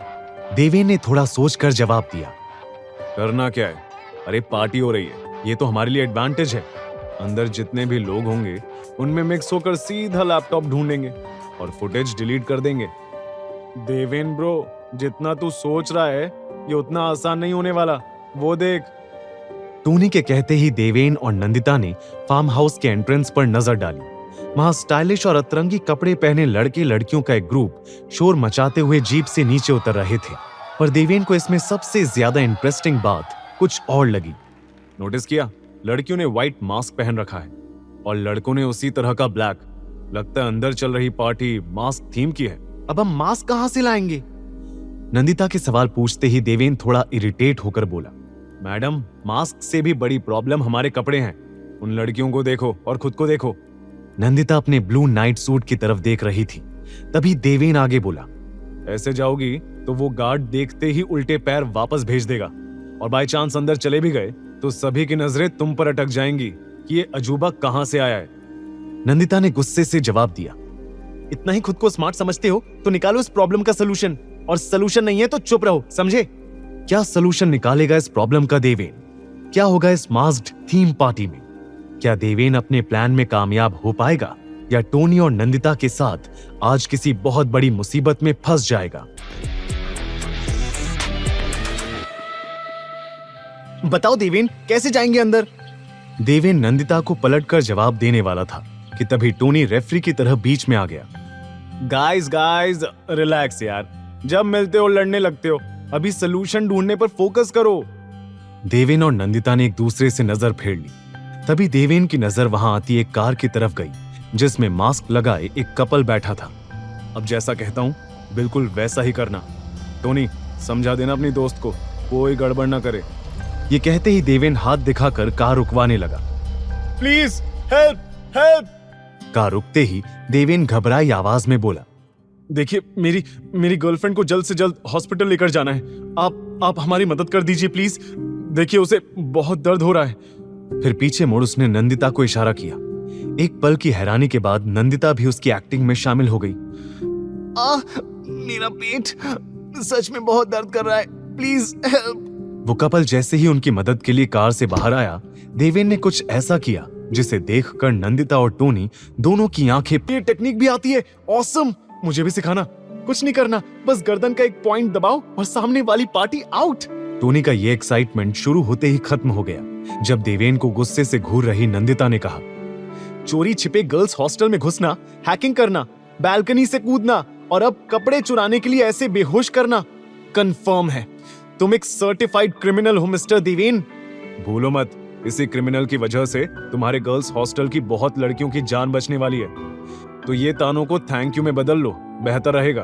अब चलो, तुम उस लड़की के कपड़ों से अपने कपड़े बदल लो और मैं इस लड़के के साथ कर लेता हूँ। देवेन के ये कहते ही वहां खड़ा टोनी झट से बोला, और मैं? डोंट टेल मी, इस बार भी मुझे बाहर रहने की ड्यूटी मिली है। देवेन ने सॉरी स्माइल के साथ जवाब दिया। टोनी यार माफ करना, पर तू किसी भी भेस में अंदर जाएगा तो पकड़ा जाएगा। पर तू चिंता मत कर, तेरे लिए मेरे पास एक और इम्पोर्टेंट काम है। देवेन अपनी बात पूरी कर पाता कि तभी नंदिता बोली, पर मैं क्या ऐसे खुले में चेंज करूंगी? वैसे तुम्हें कोई रोक नहीं रहा, पर फिलहाल के लिए कार की बैक सीट में चली जाओ। टोनी, पहले इस बेहोश पड़ी लड़की को बैक सीट पर बिठा दे, और नंदिता जी फिर आप अपना ये सुंदर सुशील संस्कारी रूप छोड़कर जरा सेक्सी शातिर स्टाइलिश रूप में आ जाना। देवेन के कहने पर टोनी ने उस लड़की को बैक सीट पर लेटा दिया और वापस आ गया। नंदिता अब तक वहीं खड़ी थी। ये देख देवेन इरिटेट होकर बोला, अब आप खुद जाएंगी या मैं आकर कुछ मदद करूं? नंदिता ने उसे घूर कर देखा और कार में चली गई। कुछ ही मिनट बाद देवेन रिप्ड जीन्स और ब्लैक लेदर जैकेट में अंदर जाने के लिए रेडी था। नंदिता के आने से पहले वो टोनी को एक इम्पोर्टेंट काम समझा रहा था। जैसा कहा है बिल्कुल वैसा ही करना टोनी, जरा भी गड़बड़ नहीं होनी चाहिए। टोनी टेंस्ड टोन में बोला, पर देवेन, नंदिता इस बात के लिए नहीं मानेगी। उसे बता कौन रहा है? तुझे इस प्लान में रोल चाहिए था ना, तो बस अपना काम ठीक। देवेन कहते कहते रुक गया जब कार का दरवाजा खुला और उसमें से व्हाइट कलर की बॉडीकॉन ड्रेस पहने नंदिता बाहर आई। हवा में लहराते हुए बालों के साथ वो कार के पास नर्वस खड़ी थी। देवेन को पता ही नहीं चला कब उसके कदम नंदिता की तरफ बढ़ते चले गए। अब तो किसी की नजर मुझ पर नहीं पड़ेगी ना? Problem solve? नंदिता ने थोड़ा गुस्से में पूछा, पर देवेन ने मुस्कुराकर जवाब दिया, प्रॉब्लम तो बढ़ा दी तुमने, अब तो तुम पर से किसी की नजर हटना भी मुश्किल होगी। जहां देवेन उसकी खूबसूरती में खोया था, वहीं नंदिता उसकी आंखों में। दोनों एक पल के लिए आसपास का सब भूल ही गए थे, पर तभी टोनी ने छेड़ते हुए कहा, ये एक दूसरे को निहारने का कॉन्टेस्ट बाद में कर लेना, अभी मिशन पर फोकस करें। नंदिता ने तुरंत अपनी नजरें फेर ली और अपना ब्लशिंग फेस छुपाते हुए सीधा फार्म हाउस की तरफ कदम बढ़ाने लगी। देवेन भी दबी मुस्कान के साथ तुरंत उसके पीछे आया। ओ राजधानी एक्सप्रेस, रुको, ये मास्क तो पहन लो। नंदिता ने बिना कुछ कहे उसके हाथ से व्हाइट मास्क लेकर पहन लिया। देवेन भी ब्लैक मास्क लगाकर बोला, अब ध्यान से सुनो, अंदर जाकर ऐसे पेश आना कि तुम्हारे लिए पार्टीज में आना बहुत ही कॉमन बात है, ओके? नंदिता ने बात को समझा और देवेन के साथ कॉन्फिडेंटली फार्म हाउस में एंटर हो गई। अंदर आते ही दोनों एकदम शॉक्ड हो गए थे। सामने उस आलीशान बंगलो से लेकर पूल, गार्डन, सब यंग लड़के लड़कियों से भरा हुआ था। जहां कोई हुक्के के मजे ले रहा था, तो वहीं कुछ लोग वोडका शॉट्स का कंपटीशन कर रहे थे, तो कुछ लाउड म्यूजिक पर उछल रहे थे।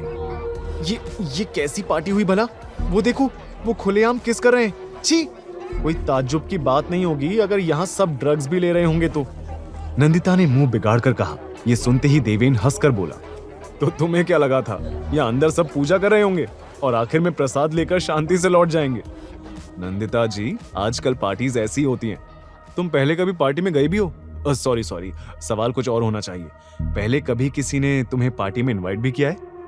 Just shut up. मैंने बहुत पार्टीज अटेंड की हैं, पर वो सब ऐसी जंगली नहीं होती। एनीवेज, मिशन पर फोकस करते हैं। शरद को ढूंढना है, राइट? शरद नहीं मैडम, उसका कमरा। इस बड़े से बंगले में उसका कमरा कौन सा है, ये ढूंढना है और खुद को सभी की नजरों में आने से बचाना है। देवेन की ये कहते ही नंदिता और देवेन आगे बढ़ने लगे। तभी देवेन ने पास से गुजर रहे वेटर की ट्रे से शैंपेन के 2 ग्लास उठा लिए। उसने जैसे ही नंदिता को कोने की इंफॉर्मेशन रखता हूँ या रखती हो, मिल गई। देवेन की नजर एकदम से बार काउंटर के पास खड़ी रेड कलर की बैकलेस ड्रेस पहने एक लड़की पर जाकर रुक गई थी। देवेन ने उसे ऊपर से नीचे तक निहारा और शैंपेन का ग्लास एक ही घूंट में खत्म कर वहां से जाते हुए नंदिता से बोला, तुम यहीं रहना, अगर खो गई तो मैं ढूंढने नहीं आऊंगा। व्हाट? ओ हेलो, मैं कोई बच्ची, अरे तुम कहां जा? नंदिता के पूछने से पहले ही देवेन बार काउंटर की तरफ चला गया। वहां काउंटर पर जाते ही उसने ऑर्डर दिया, vodka shot, make it double. Bartender ने जैसे ही 2 शॉट सामने रखे, देवेन ने साथ खड़ी रेड ड्रेस पहने उस लड़की को एक पास कर दिया। मास्क की वजह से देवेन उसका चेहरा देख नहीं पा रहा था, पर उसकी नीली आंखें ही काफी कुछ बयां कर रही थी। उस लड़की ने देवेन को देखते हुए वोडका शॉट लिया और फिर टेढ़ी मुस्कान के साथ अपनी सिडक्टिव आवाज से पूछा, तुम्हें पहले कभी इन पार्टीज में नहीं देखा, नए हो? देवेन ने भी कॉन्फिडेंट टोन में जवाब दिया, बिना चेहरे देखे तुम कैसे कह सकती हो सकता है मैं यहीं रहता हूँ, बस आज तक तुम्हें दूर से निहारता रहा हूँ और आज हिम्मत करके तुम्हारे पास आया हूं। उसकी बात सुनते ही वो लड़की देवेन के करीब आई, उसके सीने पर हाथ रख उसकी आंखों में देखकर बोली, ट्रस्ट मी डार्लिंग, तुम जैसे लड़के माया के रडार से नहीं चूकते। तो बताओ, इस पार्टी में रास्ता कैसे भूल गए, या किसी काम से आए हो? देवेन ने उसका हाथ अपने हाथ में लिया और सीरियस टोन में बोला, शरद शाह के रूम तक पहुंचना है। जानती हो ना उसका रूम कहाँ है? और इस सवाल का जवाब देकर मुझे क्या मिलेगा? फायदा दोनों का होना चाहिए, राइट? तो बताओ, क्या कर सकता हूं तुम्हारे लिए? फिलहाल के लिए डांस, फिर सोचकर बताती हूं। कहकर माया देवेन का हाथ पकड़कर उसे वहां से डांस फ्लोर तक ले गई। ये सब देख रही कुछ ही दूर खड़ी नंदिता का चेहरा गुस्से से लाल हो गया था। वो मुंह बिगाड़कर बोली, लो जनाब, फिसल गई। उस दिन आयशा के साथ और अब यहां। पता नहीं इसे इस लड़की में क्या दिखा। देखो तो कैसे चिपक कर डांस कर रहा है, जैसे अगर दूर हो जाएगा तो सांस नहीं ले पाएगा। देवेन और माया जितना क्लोज डांस कर रहे थे, उतना ही नंदिता के गुस्से का पारा बढ़ता जा रहा था। वो मुड़कर खड़ी हो गई और हाथ में लिया शैंपेन का ग्लास एक बार में खत्म कर दिया। पहली बार ड्रिंक करने की वजह से नंदिता ने खांसना शुरू कर दिया था। लगता है पहली बार शैंपेन पी रही हो। अपने पीछे से आई आवाज सुनते ही नंदिता की आंखें शौक से बड़ी हो गई, क्योंकि वो जानी पहचानी आवाज शरद की थी। मास्क में होने की वजह से शरद नंदिता को पहचान नहीं पा रहा था। शरद नशे की हालत में उसके करीब आने लगा।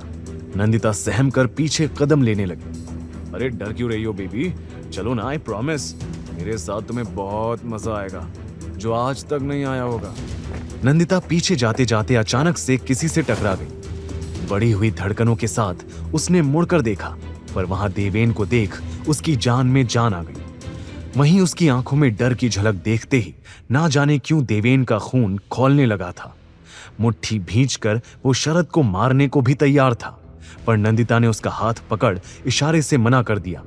तभी शरद बोला, तू कौन है बे? खैर तू जो भी है, इस लड़की को मेरे पास भेज। देवेन ने नंदिता का हाथ पकड़कर अपने पीछे किया और कड़क आवाज में बोला, सॉरी बॉस, पर ये सिर्फ मेरी है। ओ तो तेरी बंदी है ये। अरे तो क्या हुआ, तूने सुना नहीं, प्यार बांटने से बढ़ता है।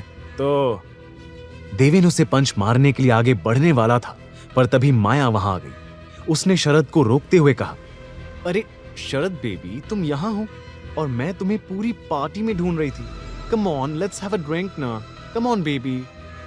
माया की रिवीलिंग ड्रेस देखकर शरद सब कुछ भूल गया और माया के साथ चला गया। नंदिता चैन की सांस भर रही थी। तभी देवेन भड़क उठा, समझ नहीं आता, तुम जहां होती हो वहां मुसीबत क्यों खड़ी हो जाती है? अरे अगर शरद करीब आ रहा था तो चिल्ला नहीं सकती थी, भाग नहीं सकती थी। अगर उसने तुम्हें छू भी लिया होता तो अभी उसकी लाश देख रही होती। नंदिता उसकी बात सुन हैरान हो गई। उसे देवेन की अपने लिए इतनी फिक्र का रीजन समझ नहीं आ रहा था, पर इस बारे में ज्यादा ना सोचते हुए उसने पूछा, वो लड़की, वो रेड ड्रेस वाली, उससे कुछ पता चला? हाँ, माया ने बताया कि इस बंगले के सेकंड फ्लोर पर पहला रूम ही शरद का है। शरद वहां अपनी प्राइवेट पार्टी करता है। जब तक माया शरद को बिजी रख रही है, तब तक हम वहां जाकर अपना काम पूरा कर सकते हैं। अब चलो। ये कहकर देवेन ने नंदिता का हाथ पकड़ा और दोनों बंगलों के अंदर चले गए। अंदर आते ही हर कपल को नशे में धुत और मेकआउट करता देख नंदिता अनकंफर्टेबल फील करने लगी थी। उन्हें इग्नोर कर देवेन उसे सीधा सेकंड फ्लोर पर ले गया। दोनों मौका देखकर शरद के रूम में एंटर हो गए। शरद का लैपटॉप ढूंढो, सब कैमरास की फुटेज उसी में स्टोर होती है। नंदिता और देवेन तुरंत पूरे रूम में लैपटॉप ढूंढने में लग गए। काफी देर तलाश करने के बाद भी उन्हें कुछ नहीं मिला। आईपी एड्रेस से इसी फार्म हाउस की लोकेशन शो हो रही थी, और शरद अपने कमरे के अलावा वो लैपटॉप कहीं नहीं रखेगा। पर कमरे में भी कहां? देवेन खुद में बड़बड़ा रहा था। तभी नंदिता उस कमरे की विंडो से नीचे गार्डन में नजर मारते हुए बोली, तुम्हारी वो माया शरद को ज्यादा देर तक हैंडल नहीं कर पाएगी, हमें जल्द ही कुछ करना होगा। मे बी किसी और रूम में वो लैपटॉप हो। देवेन, लेट्स गो, बाकी रूम्स भी चेक कर लेते हैं, इससे पहले देर हो जाए। जाने से पहले देवेन ने एक आखिरी बार पूरे कमरे में नजर घुमाई और तभी उसकी नजर बुक शेल्फ पर जाकर रुक गई। ये बुक शेल्फ यहाँ? शरद शाह की प्राइवेट पार्टीज में किताबों का क्या काम? जरा देखूं तो, शरद जी क्या पढ़ाई कर रहे हैं? ये कहते हुए वो तुरंत बुक शेल्फ में लगी हर एक बुक को चेक करने लगा। अचानक से उसके हाथ में भारी सी बुक लगी। देवेन ने उसे चेक किया, पर वो बुक असल में लैपटॉप ही था। नंदिता भी ये देख सरप्राइज्ड हो गई थी। कोई सोच भी सकता है कि बुक जैसा कवर लैपटॉप पर लगाकर उसे यूं बुक्स के बीच छुपाया जा सकता है। कम ऑन देवेन, अब इस पर हैकिंग का जादू करो और वो सब वीडियोस डिलीट। इससे पहले कि नंदिता अपनी बात पूरी कर पाती, फार्म हाउस में पुलिस के सायरन की आवाज गूंजने लगी। पुलिस? देवेन और नंदिता दोनों शॉक्ड हो गए। क्या देवेन अपने प्लान में फेल हो जाएगा? क्या हर बार देर से आने वाली पुलिस ने आज टाइम से पहले आकर देवेन को जीती बाजी में हरा दिया था? पुलिस! देवेन, पुलिस यहाँ! हमें यहाँ से जल्दी चलना होगा। अगर हम अरेस्ट हो गए तो मैं डैड को क्या कहूंगी? और अगर ये बात न्यूज में आ गई तो? पुलिस सायरन की आवाज सुनकर नंदिता के हाथ पैर फूलने लगे थे। नंदिता, पैनिक करने से कुछ नहीं होगा। मैं हूं ना, ऐसा कुछ नहीं होगा। कम ऑन, मेरे साथ चलो। माया ने बताया था यहाँ फार्म हाउस के पीछे से निकलने का एक रास्ता है। देवेन के कहते ही नंदिता ने लैपटॉप की तरफ इशारा किया। और वीडियोस का क्या करेंगे देवेन? लैपटॉप साथ ले चलते हैं। कम ऑन, अभी बात करने का टाइम नहीं है। नंदिता और देवेन ने जैसे ही रूम से बाहर कदम रखा, उनका सामना लोगों की भगदड़ से हुआ। सभी लड़के लड़कियां पुलिस के सायरन की आवाज सुनकर वहां से 9-2-11 हो रहे थे। देवेन ने सभी को दूसरी डायरेक्शन में भागते हुए देखा तो बोला, देखो नंदिता, ये सब फार्म हाउस की बैक साइड से भागने के लिए जा रहे हैं। Let's go. नंदिता ने हाँ में गर्दन हिलाई और वो दोनों भी बाकी सबके साथ फार्म हाउस के बैक साइड पर पहुंच गए। वहां से बाहर आते ही नंदिता ने टोनी को सरप्राइज्ड एक्सप्रेशन के साथ देखा, पर तभी देवेन ने कहा, टोनी, तू नंदिता को अपने साथ वापस ले जा। इसे हॉस्टल तक छोड़ कर आना। और नंदिता, तुम प्रिया को कॉल करके बाहर बुला लेना। वो तुम्हारी अंदर जाने में मदद कर देगी। नंदिता तुरंत बोली, एक मिनट, ये सब क्या हो रहा है? देवेन, तुम कहाँ जा रहे हो? अंदर पुलिस है। जेल जाने का शौक है क्या? तुम भी हमारे साथ वापस चलो। देवेन और टोनी की नजर मिली। ये देख नंदिता ने शक भरी निगाहों के साथ फिर कहा, तुम दोनों मुझसे कुछ छुपा रहे हो ना? देवेन, तुमसे क्या ही पूछूं? पीनट, तुम बताओ, सच कहना। टोनी ने नजर चुराते हुए बताया, कोई पुलिस नहीं आई है नैंडी। ये पुलिस का सायरन मैंने बजाया था, देवेन के कहने पर। व्हाट? नंदिता चिल्लाई और तुरंत देवेन को फेस किया। देवेन, तो वो सायरन, पुलिस, वो सब झूठ था? पर क्यों? और मुझे क्यों नहीं बताया? और ये सब करने की क्या जरूरत थी? सब कुछ आराम से हैंडल हो रहा था। तुम्हें बेवजह प्रॉब्लम्स क्रिएट करने में मजा आता है क्या? अब बोलो, चुप क्यों? क्यों किया ये सब? क्योंकि अब हीरोगिरी दिखाने का वक्त है, और सबके सामने हीरोगिरी दिखाना देवेन का स्टाइल नहीं है, तो बस उसी के लिए भीड़ कम करा था। कहकर देवेन ने लैपटॉप नंदिता के हाथ में दिया और वापस फार्म हाउस लौट गया। बार काउंटर के पास माया को खड़ा देख देवेन तुरंत उसके पास पहुंचा और एक ही शब्द बोला, शरद। माया ने बार काउंटर के पीछे नशे में धुत शरद की तरफ इशारा करके कहा, ये रहा तुम्हारा शिकार। और मेरी पेमेंट का क्या? फायदा दोनों का होना चाहिए, राइट? देवेन ने अपने मोबाइल से उसके बैंक में एक अमाउंट ट्रांसफर किया तो माया मुस्कुराते हुए वहां से चली गई। उसके जाते ही पीछे से शरद बड़बड़ाते हुए जमीन से उठने लगा। अबे म्यूजिक क्यों बंद कर दिया? शरद शाह की पार्टी में खामोशी नहीं होती। और मेरा ग्लास खाली क्यों है? और ये सब कहाँ गए? शरद की नजर सामने खड़े मास्क पहने लड़के पर गई और वो ऑर्डर देते हुए बोला, ओए हीरो, चल ग्लास भर और म्यूजिक चला। मुंह क्या देख रहा है? जानता है मैं कौन हूं? मैं तो जानता हूं, पर थोड़ी देर में तू भूलने वाला है। देवेन ने सिगरेट मुंह में रखते हुए जवाब दिया। उसने लाइटर से उसे जलाया ही था कि तभी शरद भड़कते हुए उसकी ओर बढ़ा। अबे मेरे सामने मुंह खोलने की हिम्मत कैसे हुई तेरी? वो लड़खड़ाते कदमों से उसकी तरफ आया ही था कि तभी देवेन ने उसे कॉलर से पकड़ लिया और बिना किसी वार्निंग के उसके चेहरे पर एक जोरदार पंच मार दिया। शरद करहाते हुए जमीन पर गिर गया था। अपनी नाक को छूते ही उसके हाथ खून से भर गए थे। कौन है तू? तुझे जिंदा नहीं। शरद के जमीन से उठने से पहले ही देवेन उसके सामने झुककर बोला, क्या मतलब? और तुझे? उसकी बात पूरी होने से पहले ही देवेन में हाथ में ली जलती हुई सिगरेट से शरद के बाजू को जलाना शुरू कर दिया था। रीना के बाजू पर उन नीडल मार्क्स को याद करते हुए वो शरद की बाजू के हर एक हिस्से पर जलती हुई सिगरेट को दबा रहा था। छोड़ मुझे, कोई है, छोड़ मुझे। शरद की चीखें उस फार्म हाउस में गूंज रही थी। बहुत गंद भरा हुआ है ना तेरे भेजे में, आज सब साफ कर दूंगा। छोड़ मुझे। तू तू है कौन? अरे कोई है, छोड़ मुझे, छोड़। शरद चिल्लाता रहा पर देवेन ने उसके चेहरे को पूल में डुबा दिया। कुछ सेकंड्स तक उसने उसे बाहर नहीं आने दिया। शरद सांस की कमी से छटपटाने लगा था। तभी देवेन ने उसके चेहरे को पूल से बाहर निकाला। जिंदगी की भीख मांग शरद शाह। मैंने कुछ नहीं किया, मैंने। इतना सुनते ही देवेन ने एक बार फिर शरद का चेहरा वापस पूल में डुबा दिया। देवेन ने जैसे ही उसके चेहरे को बाहर निकाला, शरद गहरी गहरी सांसें भरने लगा। तभी देवेन ने उसके मुंह को जकड़कर पूछा, लड़कियों की जिंदगी के साथ खेलने का शौक है ना तेरा? अब बता, कैसा लग रहा है जब तेरी जिंदगी के साथ खेला जा रहा है? शरद के कुछ कहने से पहले ही देवेन ने एक बार फिर उसका सर स्विमिंग पूल में डुबा दिया। कुछ सेकंड के बाद उसने जैसे ही शरद का सर बाहर निकाला, उसने गिड़गिड़ाना शुरू कर दिया। माफ कर दे, माफ कर दे, छोड़ दे मुझे, प्लीज प्लीज छोड़ दे, मैं हाथ जोड़ता हूँ, प्लीज। हर लड़की तेरे सामने ऐसे ही गिड़गिड़ाती है ना, पर तुझे उन पर कभी रहम नहीं आया। तूने हमेशा उनकी बेबसी का फायदा उठाया। तो अब बता, मैं क्या करूं तेरे साथ? चाहूं तो यहीं तेरी जान ले सकता हूं। नहीं नहीं, छोड़ दे भाई, छोड़ दे, और नहीं, प्लीज छोड़ दे, माफ कर दे मुझे।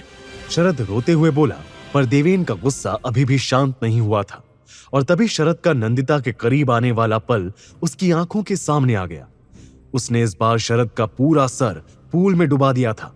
शरद सांस लेने की कोशिश में अंदर छटपटा रहा था कि तभी पीछे से कोई चिल्लाया, जस्ट स्टॉप इट, छोड़ो उसे, मर जाएगा वो। वहां नंदिता को देख देवेन ने नफरत भरी आवाज में जवाब दिया, ऐसे लोग मरना ही डिजर्व करते हैं। लेकिन नंदिता की वजह से देवेन ने उसे जाने दिया। शरद छटपटा रहा था, उसके लिए सांस लेना मुश्किल हो रहा था। तभी देवेन ने उसके मुंह को कसकर पकड़ा और धमकी भरी आवाज में बोला, आज के बाद किसी लड़की की तरफ आंख उठाते हुए भी तुझे देख लिया तो इससे भी बुरा हाल करूंगा, समझा? शरद ने डर से हां में सर हिला दिया और कुछ ही सेकंड बाद वहीं बेहोश होकर गिर गया। देवेन ने उसे घूर कर देखा और फिर टोनी और नंदिता के पास आकर बोला, अब जाकर हुआ मिशन कंप्लीट। अगली सुबह कॉलेज में, देवेन ब्रो, तूने सुना?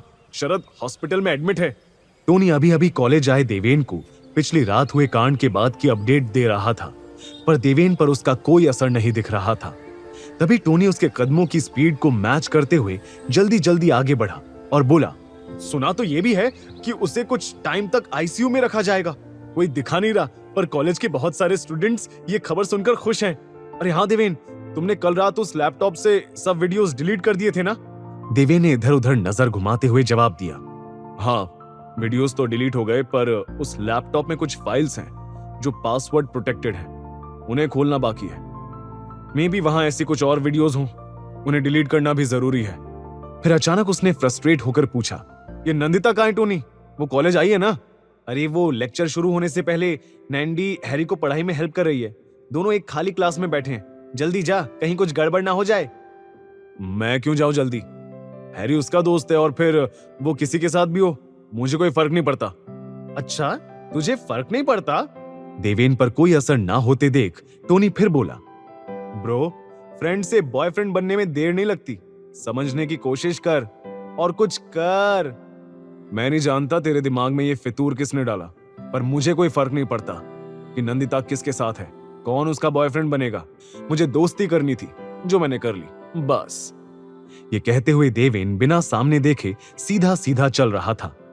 आगे की कहानी जानने के लिए देखिए अगला एपिसोड सिर्फ पॉकेट एफएम के यूट्यूब चैनल पर, और हीरोगिरी के सारे एपिसोड्स को सुनने के लिए डिस्क्रिप्शन में दी लिंक से डाउनलोड करें पॉकेट एफएम ऐप।